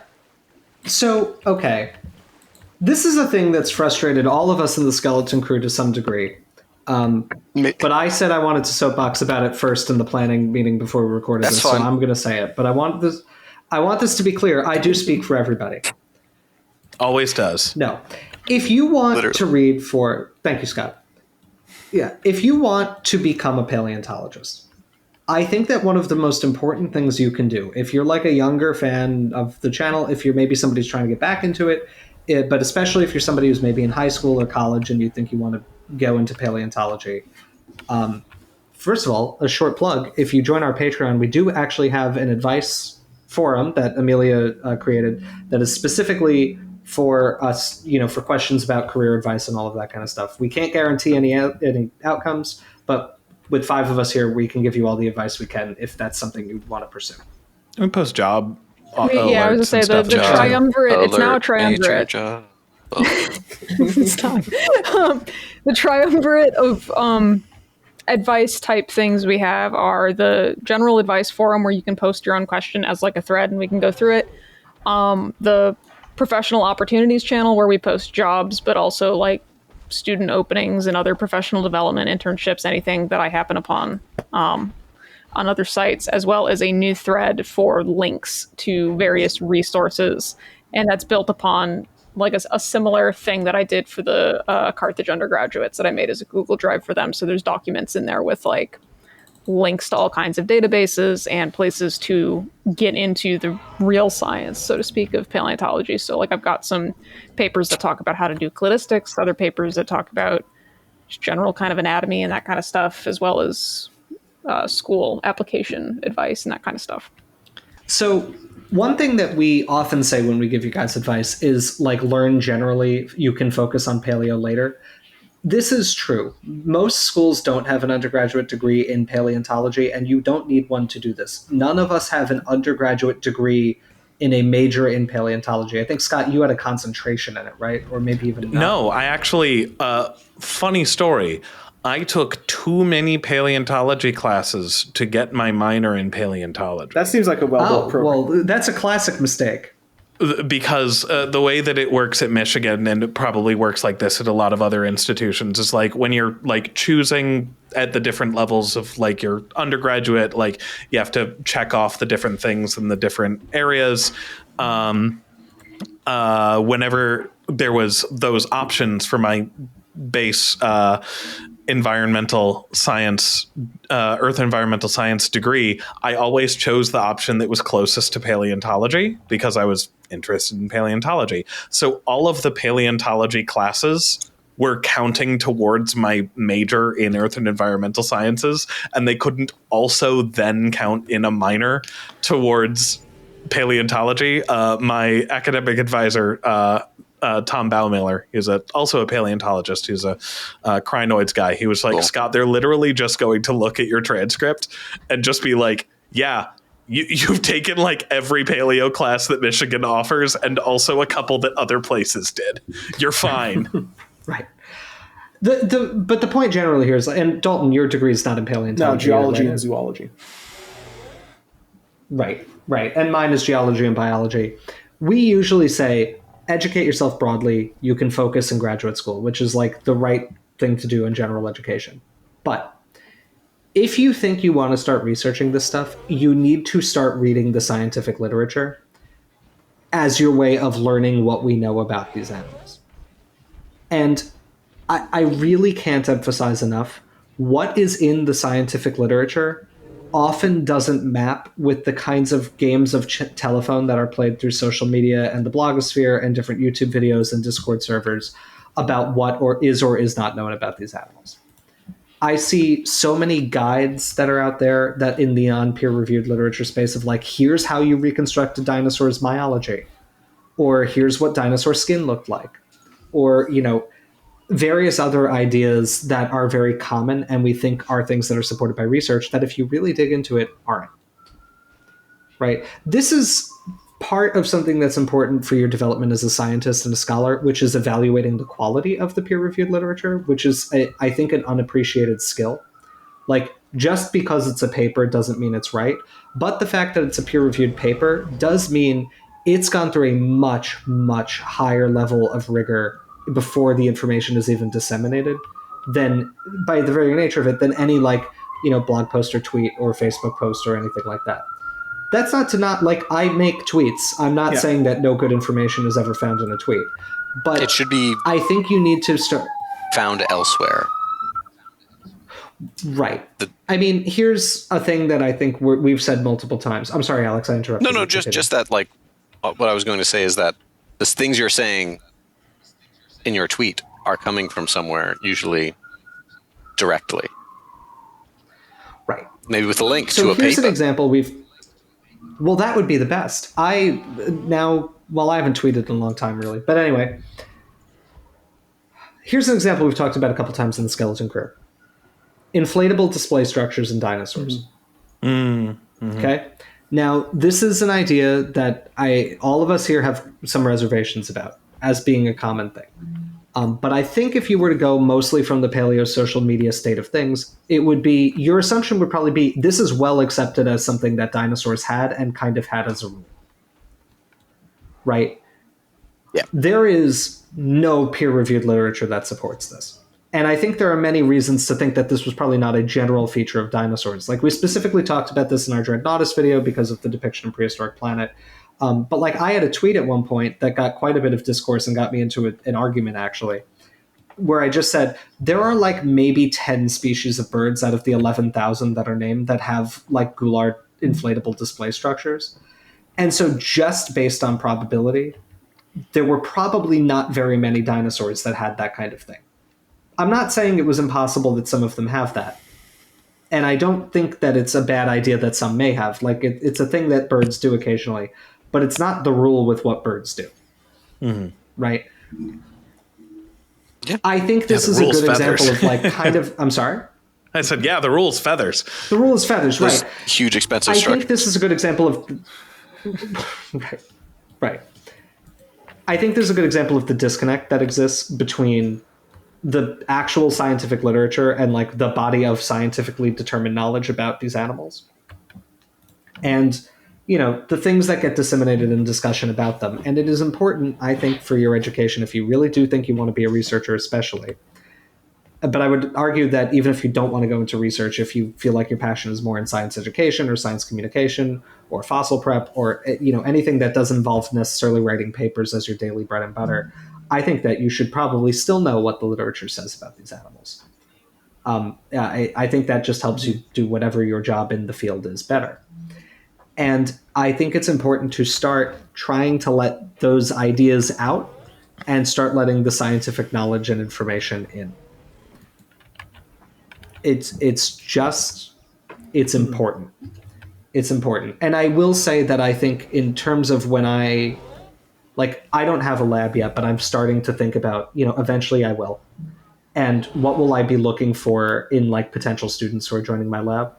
I can certainly say, I think one thing I'll look for is like, do they clearly read the literature? Right? Because I think that's an important thing that like helps a student start off on the right foot is like, have they been reading papers? Like, are they talking about what people have said in their research? Yeah. At least read an abstract. Like, you don't even have to read the whole thing. Like, you can do the like skip to conclusion, the summary, if it's not in your immediate field. Yeah. Like just find a figure. We're not even asking you to read the whole thing. You should. I should be clear. You should read it. Right. If it's something that you're interested in, read it. But like, if you like, I don't know if Dr. Thomas Holtz posts the next paper in paleontology that's come out, very reliable. Follow him for papers and dinosaur stuff. Mm-hmm. But like, yes, maybe that's how I find papers. Maybe it's a phylogeny thing. You just want to look at the tree. It's like, oh, I'm looking at the tree. Maybe read the figure caption to see what that says. That's sometimes important. Like, you don't have to read every single the entirety of every single paper that like passes you, because God knows none of us do. Yeah. But you should read some. Yes, of course. And I think that's important. Like, what I'm saying, I just want to be clear in case it sounded too harsh, is I'm not saying if I'm interviewing a potential student, I'm looking for an encyclopedic knowledge of the literature on their topic of origin. Like, that will develop during graduate school or undergraduate career. Like, that comes with time, right? What I'm looking for mostly, I think, is like, have you read a paper at all? Mm-hmm. You know what I mean? Are you trying to like at least keep tabs on what's being talked about in that circle so that you know where your potential research would fit into it, right? Like, all research is a little bit of conversation between scientists. And so I think it's important that if you're trying to find a place as a researcher, that you are having some idea of here's what's being done and what's being talked about? I think I could say at least in my experience, and probably Jimbo as well, and all of us who are PhD students or employees or doctors of what are respected institutions. Like, we had an interview, and during that interview, people ask you to identify research questions, and not to be not dismissive, because there are people who do serious work on this, but figuring out what a dinosaur looks like is not a research question that's going to get you a job or a position. It's oh, I'm curious about some surface level dinosaur thing. I remember the pitch I gave Anjan, my advisor, and Mark when I interviewed for the Gilder School was stuff on resolution of early Coelurosaur relationships, which is something I had learned about reading papers, or stem croc stuff. And I know Jimbo had similar research questions, and that's the stuff that you pitch, and that when you get into a program is the kernel that you can start forming your ideas around for dissertation stuff. And if you're interested in structures stuff, there's functional morphology stuff, but I mean, to be brutally honest, this it's almost a joke, because the what does the dinosaur look like thing is skin deep. It is a shallow. It's interesting. We like it. I like to look at the stuff. There's a lot of interesting stuff that goes into that kind of work, but that's not a research question. And if it helps, you tend to figure that out anyway while you're investigating your other questions, because like we said, a lot of what we do is looking at the anatomy and figuring out how it translates into the rest of the animal, but in other aspects of it. So the evolution of a particular function or a muscle or whatever. And in doing your research and learning in reading your papers, you will eventually put together a picture of how the animal looked. Even if you're not researching it, because Alex said, you're not going to get a job or a position at a grad student as a grad student if that is all that you're interested in, unless there's a bigger picture thing going on. But you have to lean into the big picture, and it can be a secondary thing. If you're interested in pigment evolution through time, that's a very different thing. And obviously then you're going to be investigating colors and such. But at the face of it, I want to reconstruct a spinosaur sail or an Ouranosaurus sail or whatever. That's not going to get you there. However, the evolution of neural spine sails in vertebrates, you might have something there. You just have to know, how to pitch it. And to circle back slightly, just briefly, Sure. I don't know if we've said it directly, but there's two places that you can find papers, because I know a lot of people are how do you find papers if I don't have a Twitter and I don't follow Dr. Holtz or whatever? Google Scholar is an amazing resource for finding papers, and it usually tells you which ones are open access and you can get the PDFs. And if you can't get them there, just quote unquote ask around, you will find them. Papers are not all inaccessible. Some of them are, the older ones are, but a lot of people, you can email the authors, or maybe a friend has a PDF or whatever. The other place you can look is, spoiler, Wikipedia. However, if you find that in clicking on the sources does not eventually take you to a PDF or a citation in Google Scholar, think about that a little bit, and maybe don't just trust it, but think about, okay, is there actually a source here, or is this, like we said, a game of telephone that originated not in the literature? Right. What I would add to this conversation is that's the biggest point, honestly, in my mind, is verifying what you're hearing. This is obviously, if you're interested in going into this field in a research capacity or in a very serious capacity, yes, reading papers is incredibly important. I think it is important for people, even if you just are an enthusiast and you want to be knowledgeable and understand things, is that oftentimes these games of telephone can happen. And I also don't want it to sound like we're saying that every piece of information you would hear on social media is bad. But so there are sources that are not the primary literature where you can get good information from. Wikipedia is generally good. People are tweeting things that are generally good. There are a lot of great blogs. The important thing to do, though, is to, if you're really curious about something, or you're trying to pursue some kind of endeavor, whether that is research, whether it is you want to reconstruct a dinosaur in a particular way and you want to do that, whether you want to figure out what all dinosaurs lived in a given ecosystem or formation or something. the best thing to do is to check, like, even if you aren't going to read the papers, right? Figure out where the people you are reading are getting their information from. If they're not citing like where it's coming from, and they're also not supplying direct observations, then you have to call into question what you've heard, and you need to try and determine its legitimacy. It doesn't mean it's illegitimate necessarily, but it just means you have to do more work to figure out where is this coming from.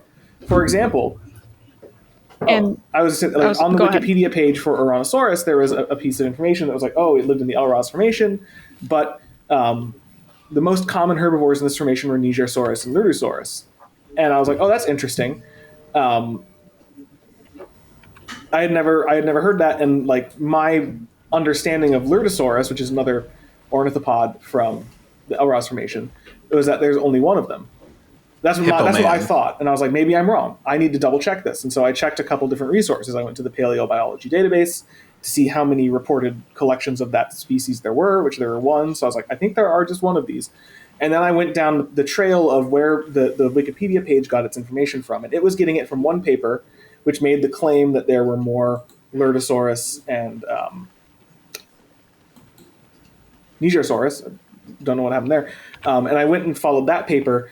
And I found that I'm not sure where that information came from, frankly, that like finding where they were citing that information from did not agree with the statement that was being made. So there's a lack of clarity there that then can be perpetuated downstream of that. And so it's a skill to read papers, and it's a skill to read papers to find the information you need to verify something. And because the most important thing, and why we referred like why it's important to read papers and why it's important to look at the primary literature, is it's primary because it's actually documenting observations that someone is making or experiments that they're undertaking, data that they're collecting. This is it's as good as you can get without going and doing exactly what that person did for yourself, which the reason that we write the literature is so that other people don't have to do it again. But it is like the direct link that you have to the fossil record, unless you're like generating a new paper and actually looking at fossils yourself. Right. And this is also why papers take so long for us to write. Like there's a tremendous amount of intellectual legwork we need to do. And I think one of the other things that we're kind of getting at is like, even when you're reading a paper, you do need to be thinking about like, you need to be assessing the reliability of the paper as well, because papers vary in quality. Ideally, they'd all be perfect, but everybody makes mistakes. If they're by us, they're perfect. And they are, right. There's certainly not any dire mistakes we've noticed in any of our earlier papers that we're just realizing. They're not. Don't worry about them. Right. I think that the underappreciated ability of people who have PhDs and who get them is just that we are trained very hard to assess information and process it and try to integrate it. Like that's a skill, and it is hard work. Like this is a truism that's often said about chess, and I've never seen any evidence of this, but this idea that like top tier chess players are actually burning like 9,000 or 10,000 calories a day from them trying to run iterations of the game in their head. I think that's probably a load of crap. That cannot be real. I don't think it's real. But I will say, like, I don't work a physical labor job. And I am frequently exhausted after a workday. It's more of an intellectual exhaustion. It's not a physical exhaustion. Yes. Right? I think that's true of my friends here as well who don't do anything like, you know what I mean? If you're like, you spend your day reading papers, punching numbers into a spreadsheet, like taking measurements, it's tiring because it is actually hard to do this. Like, it's not our muscles ache. It's like there's a weariness that kind of creeps in. And it's not just from being focused. Right. Last week I spent 3 days measuring lizard bones at the AMNH, and I was so tired. It's like I'm sitting down. Like the other thing, like with mosasaurs, to be fair, sometimes I'm straight up doing freaking yoga to get the right pictures, because they're huge animals and they're mounted and you need certain angles, and like that gets physically exhausting. But like these lizards are like a normal animal, so like they fit on a table and I could just sit there and do my caliper thing. I only had to get up to like swap out the lizards, but otherwise it was just punching in numbers and using a caliper. And at the end of 3 days, I was like, this is unsustainable. What is going on?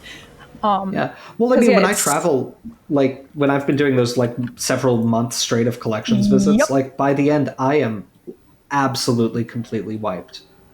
A year ago now, or a year from now, past year, I was in Europe on my 2.5 week collections visit blitz, and my friend Brady, who traveled with me, saw it in real time, how like dead tired I was at the end of every single day. Like, you know, and even like it somehow translates into physical, because I had to crack every bone in my body at the end of every day, which he was not a fan of, because some people don't like, you know, joint popping sounds, but it's a lot of Yeah. work, even if it looks like we're just sitting at a computer. And yeah, I mean, in February to April of this year, I basically was traveling every week. Scott was there for some of it, but not enough of it.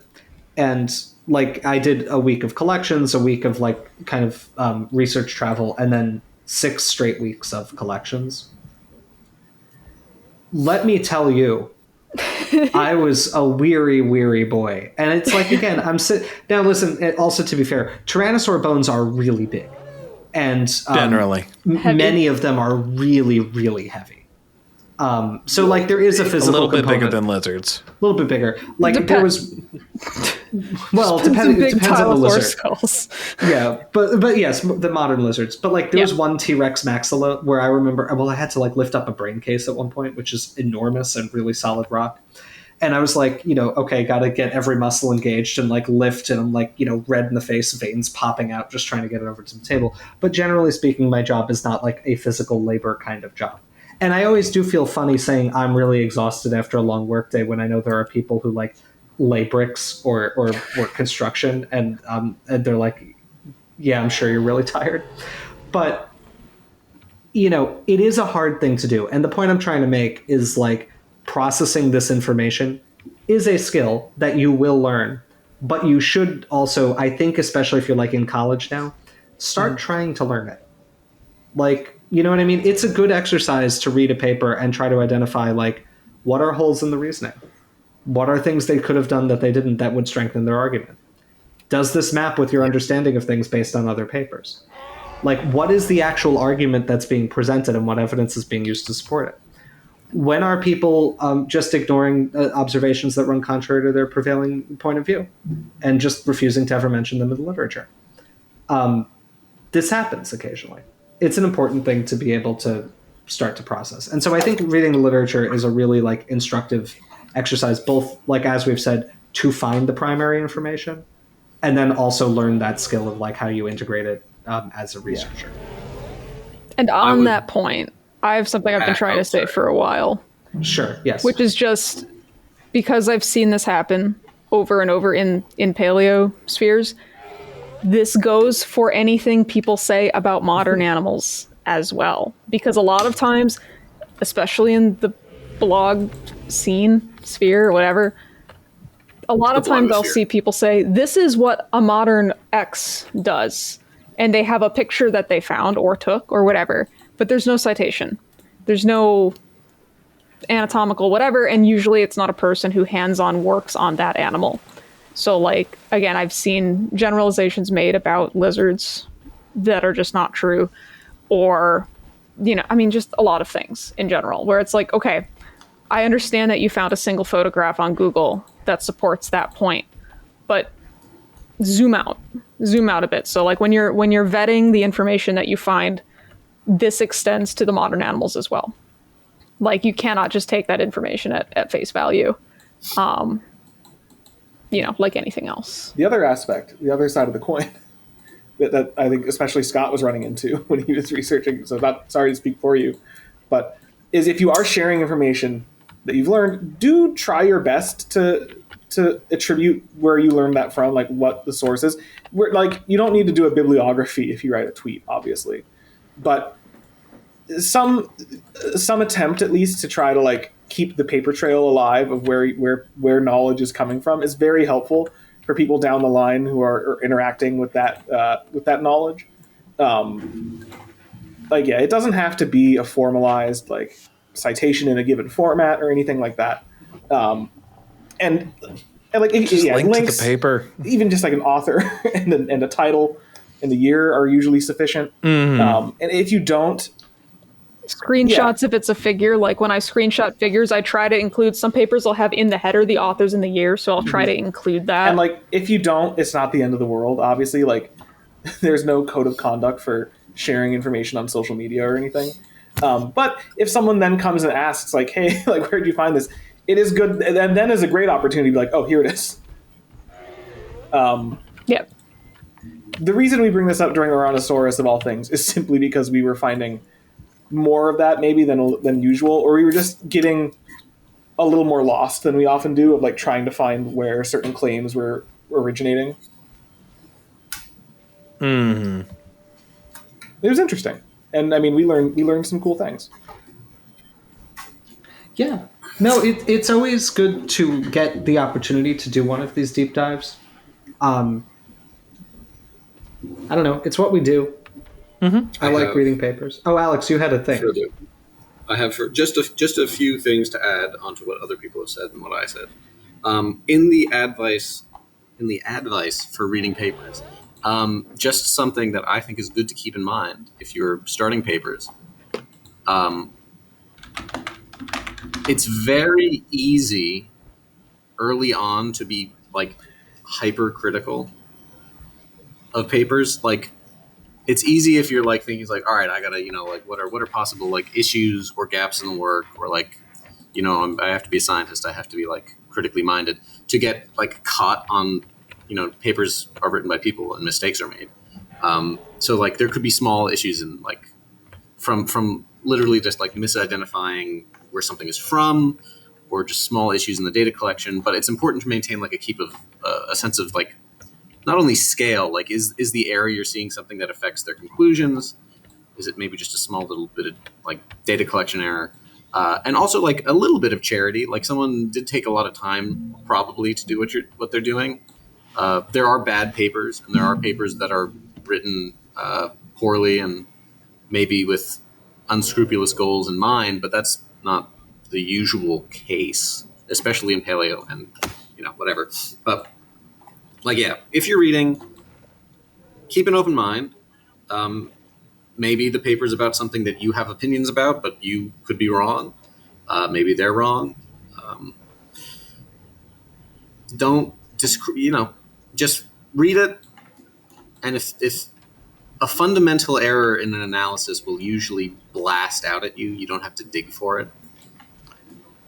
And then that's, and then kind of everything after a peer-reviewed paper, trust less. So like a Twitter post with no paper, who cares? Blogs, which I have strong opinions about, which I won't go into right now. Stream of consciousness, whatever. But additionally, earlier I was talking about reconstruction, and I don't want to make it sound like people who are not necessarily like research professionals or academics, maybe people who are more art focused, do not make important observations, because they do, and their medium, I think, may allow them to make observations that we don't usually make. However, some of those paleo artists publish in the literature, so like, if you have an idea, publish it. Like GSP wrote a bunch of papers.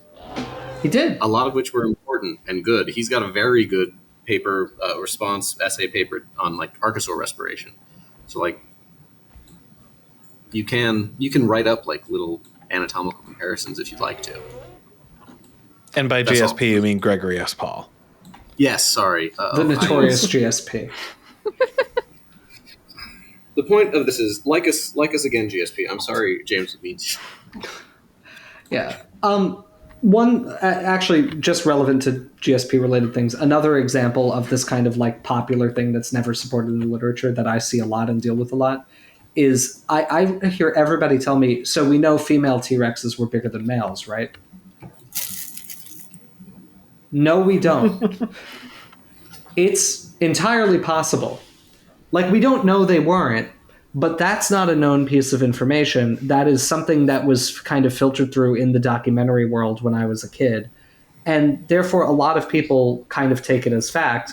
If you have dug through trying to look for it, you see there's really not sufficient evidence to know that. But again, it's possible. And it's based a little bit on some oversimplifications of like predatory birds, the female's bigger. So the idea was like, this is a big predatory bird, quote unquote. So therefore the females would be larger. I think it's related to like egg mass relative to body mass that drives females to be larger in some lineages. And T-Rex was big enough and didn't fly enough that I don't think egg mass was causing a significant evolutionary challenge that had to be solved by females becoming much larger than males. Carnotaurus was a leggy pursuit predator. Well, right. That's another. Well, that one's through papers. Oh, is that really? Oh, that's grim. Pursuant to what I said, not all papers are as good as others. Okay, we'll save. We'll save that for Carnotaurus. We haven't done any theropods in years. I would like a theropod, sir. Well, let's see if we're going to get a theropod, because I think we could rank. probably rank this guy. I think so. Thank God. I think this one is better than the other one. It's not better in the accuracy sense, because they're both bad, although I think it is actually. Having overlaid the skeletons. This also like matches the actual contour of the animal better. Like, we made a joke about the M spine.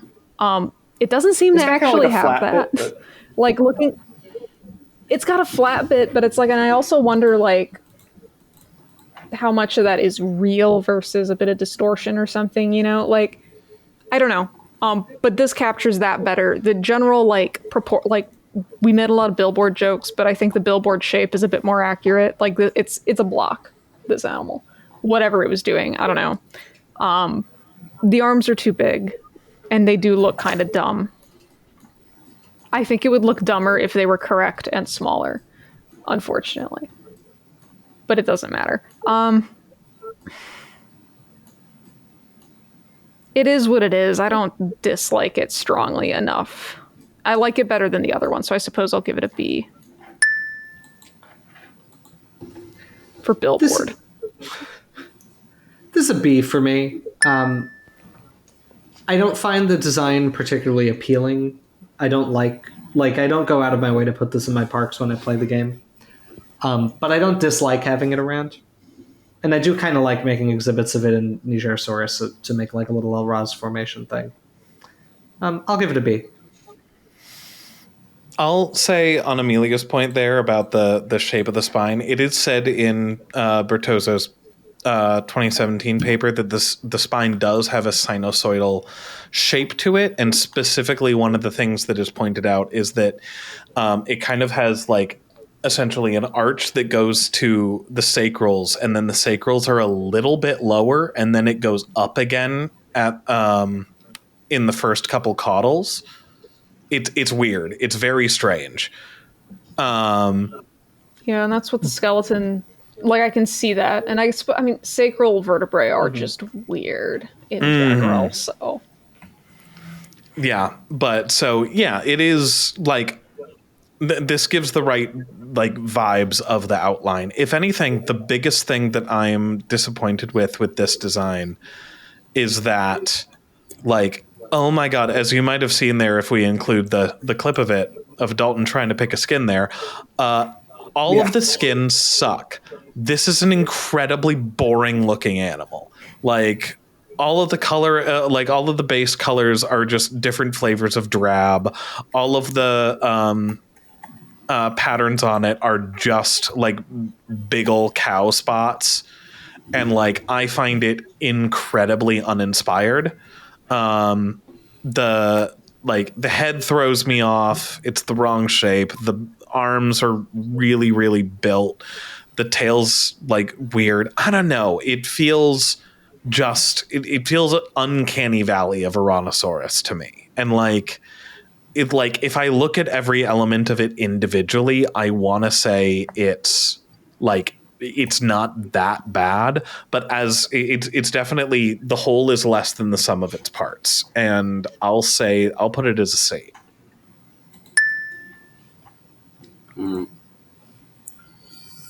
Yeah. I like the shape of the animal, frankly, and I like it's smooth, but Scott, you have laid bare to me an issue is that it has a big sail. It should be more interesting to look at.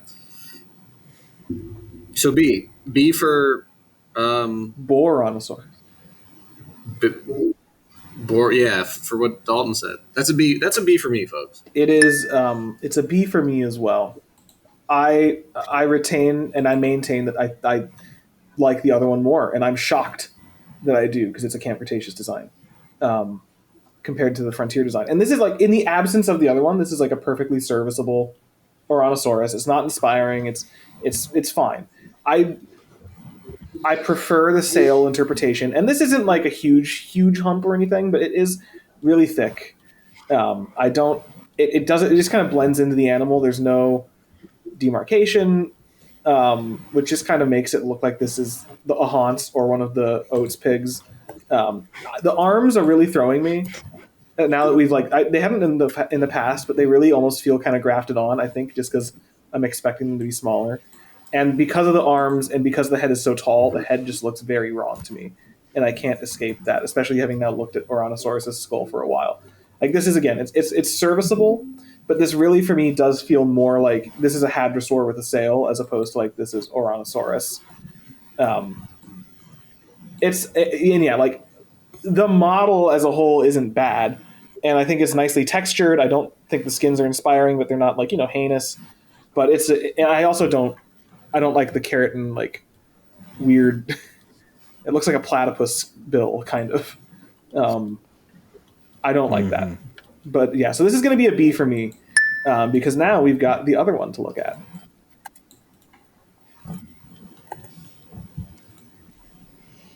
I think I actually like the best. I don't know.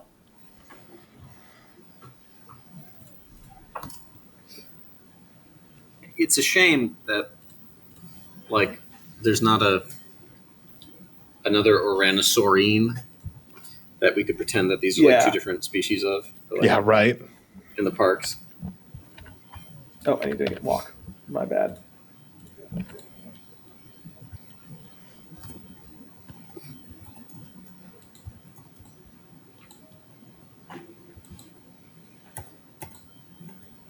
I don't like it. Something's up with it. The neck's too long. I think it's one of the main problems. The sail is still wrong. This one, I mean, you guys didn't hear about this, but like after I did try to scale this to the skeleton and there was no way I could scale it in which any of it made sense. It's the dip in the spine I think is too exaggerated, and it's also kind of in the wrong spot. Yeah. If it's supposed to be above the sacrals, it should be a bit farther back. Like the sail is still not tall enough. Like I don't understand where they got this shape from. Hello, sorry, I'm being visited. I don't like its face at all. It feels, like I said, it looks like a rubber horse mask. Even though the skull is a better shape. The colors are nice, I'll give it that. Ugh, C. This is an animal to me that looks as though it cries out in pain, but in a tongue that's been lost to time, and so none of the other animals can hear it. I really, really dislike most of the Camp Cretaceous designs. This is really, really, really ugly. I know Camp Cretaceous is a cartoon, but a cartoon can look good. Bold, brave. I know. I may say something controversial here. This may strike some viewers as harsh, but I think everything involved in the story should die. I think that this is an F-tier design. Jesus. However, yeah, I know. No way. No, it's not like it doesn't hurt me the way like Sinoceratops does. Or this is Deinonychus level bad. Not even close. To be fair, there's one aspect of it that may be, which is something we did not talk about for perhaps good reason.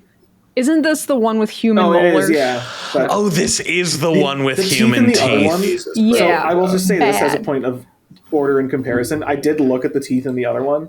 I didn't want to engage the camera. They're worse. Like in the show, these have human molars. I don't know really what they look like in game. I think they kind of just look like big blocks. The other one is like Yeah. one solid rectangle of just like bone in the mouth. So like, and again, I love don't, that, folks. I don't Dental battery. no shade at Frontier for not modeling like all of the teeth. Like that's, but yes, it is in the show horrible. I'm giving this an F. I really, really, really dislike You're it. an insane man.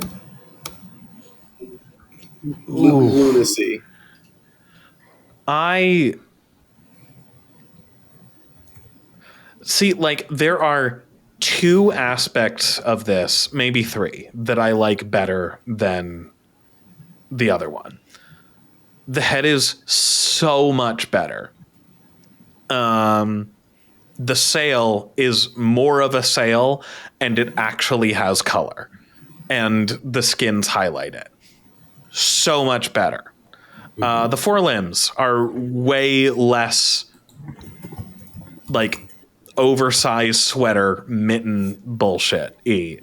Like those aspects I like so much better than the other one. Everything else is like orders of magnitude worse. I like the tail I can't stop looking at its tiny little like stubby tail on this thing. It looks so disproportional. Like the fact, like I think I might want to make it meet in the middle, and unfortunately, just give it a C again. Like it's that like one of my biggest difficulties with like dealing with this critter in the game is that I really like Ouranosaurus in general, but I don't like either of these versions more than the other to actually choose to which one I'm going to put alongside the Nigersaurus in an exhibit. This is insane. This is like somebody hands you a really nice steak and then a live salamander. And you're just like, I can't choose which of these I would prefer What to about eat. that other one? Is steak like to you? I don't like the vibes of this, but I don't understand your Okay, vitriol. fine. How about this? A Big Mac. It's not very good, but it's food. And then this is a live salamander. It's a hellbender. See, no, It's like, slimy. if we're going with the food metaphor here, it's Well, it was like a bad empanada, I guess. so it's like okay, it's like if someone gave me an Arby's sandwich and I'm like, all right, I guess I'll eat this for one of them, and then the other one was like the best roast beef I've ever had, and everything else is the worst aspect of it. I don't know. This analogy I think is this is the analogy. going if I may. downhill. You want a taco, and you're like, I'm craving a taco, maybe a fish taco or a street taco. You get this, and this is like Taco Bell. Like, it's serviceable, but it's not what you wanted. You get the other thing, and it's like a chicken wrap. It's like, it's not, it doesn't have the ingredients you want, but it's in vaguely the same form. Wait, how is the other one not the ingredients doesn't you have want? a The other one is a sail. perfectly serviceable depiction of a rhinoceros. Well, right, okay, fair. Anyway, Scott, what grade? Oh, you gave it a C. Alex, you're up. I gave it a C again. C. I like the color. Well, Can I entice you with this color instead?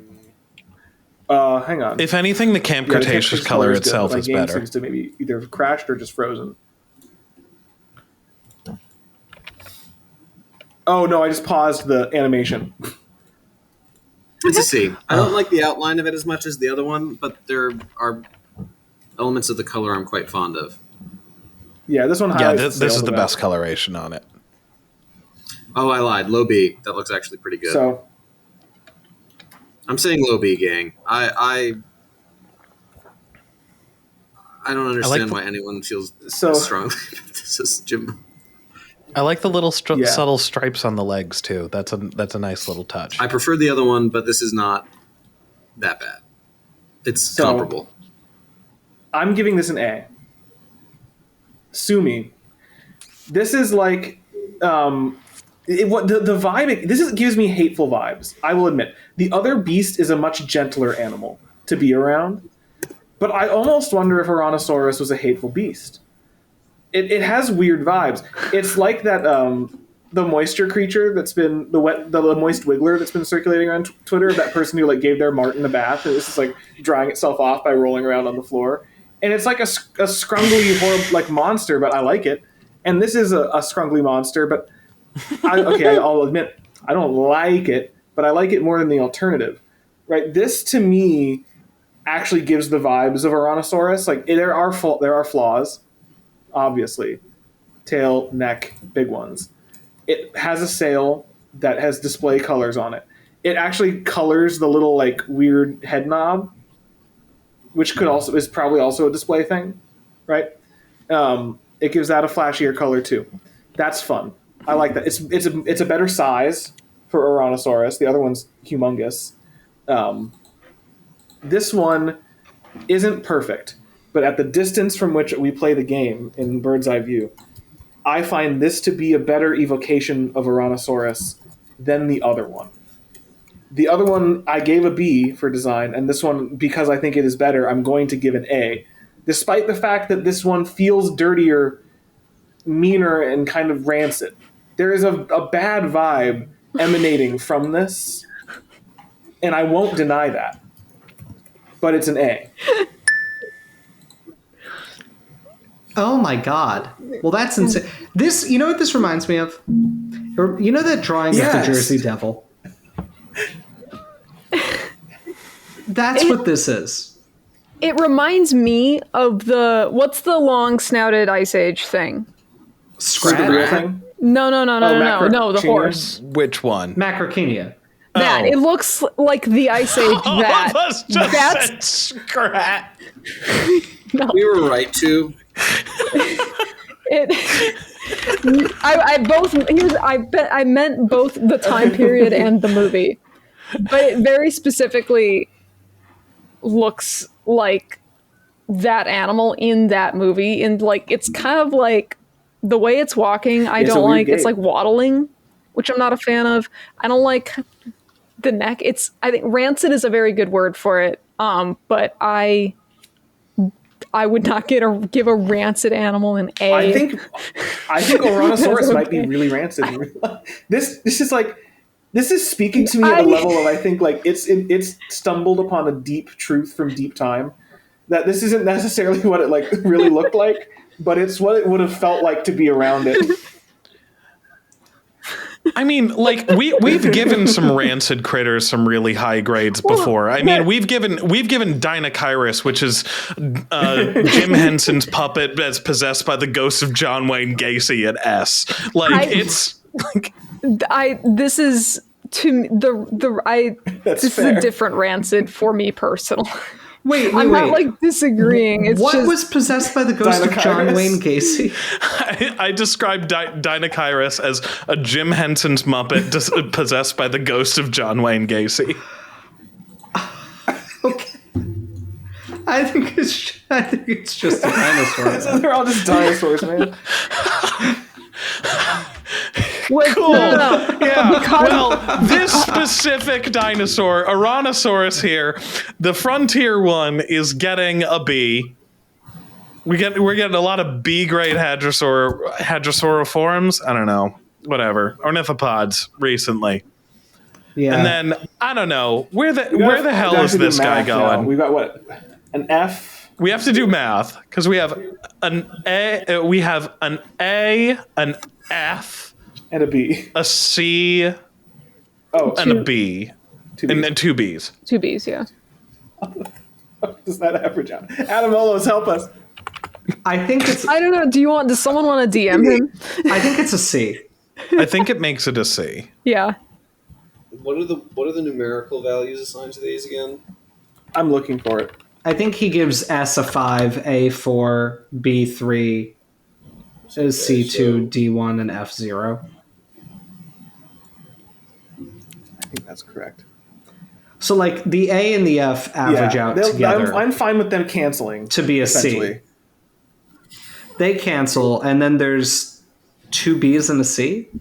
Mm-hmm. So there's 2 Cs and 2 Bs. Alex said high B. No, I don't remember what he said.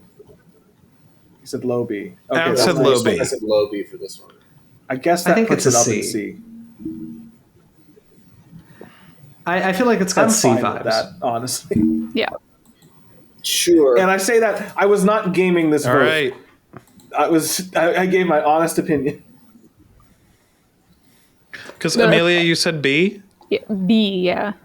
Yeah. No, I said Oh. C. Hold on a second. Oh, I said C. Okay, I'm yeah, then sorry. it's- I then it's misremembered definitely the question. C. Yeah. No, because it's I don't like. I gave the other one a B, and I like this one less. Then it's definitely a C. Yeah. Sorry. All right. And so the Camp Cretaceous one goes in C.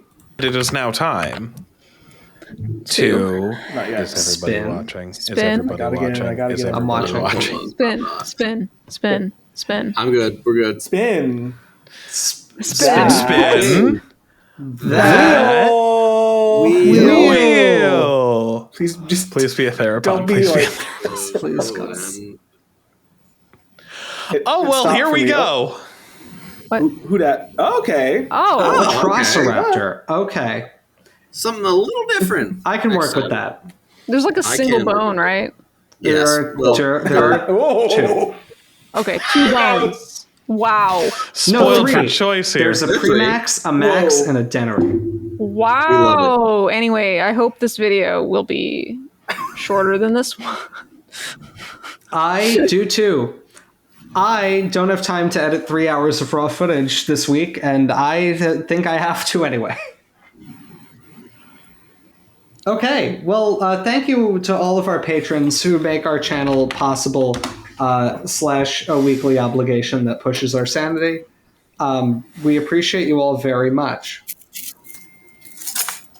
I'm going to look through our Patreon UI, and I'm going to thank our most generous patrons at Gorgosaurus tier and higher, who at the time of recording are Benjamin Siepser, nickname, original username, Philip Fico, AK92, Christopher Bellis-Jones, Adam Olos, Dan Okairis, Dinodom, King Zashu, Max Ironpaw, Pythonic, Swamp Ape Science, Wanderer, and we. Thank you to you guys for your support of the channel. It means a lot to us. Thank you to all of our patrons for your incredible generosity. We could not do this and probably would not continue to do this without all of your support. So thank you. And reminder, if you like the Skeleton Crew and you want to see us make more videos, please consider leaving a comment on this video, liking the video, and if you haven't already, subscribe to our channel. We are planning some cool things coming up for the rest of this year. You are going to want to have a subscription to the Skeleton Crew if you want to see those videos as soon as they go up. So thank you all very much, and have a good night. We are going to get sleep, perhaps. I might play Helldivers too, but there might be sleep. Bye. Bye. Goodbye.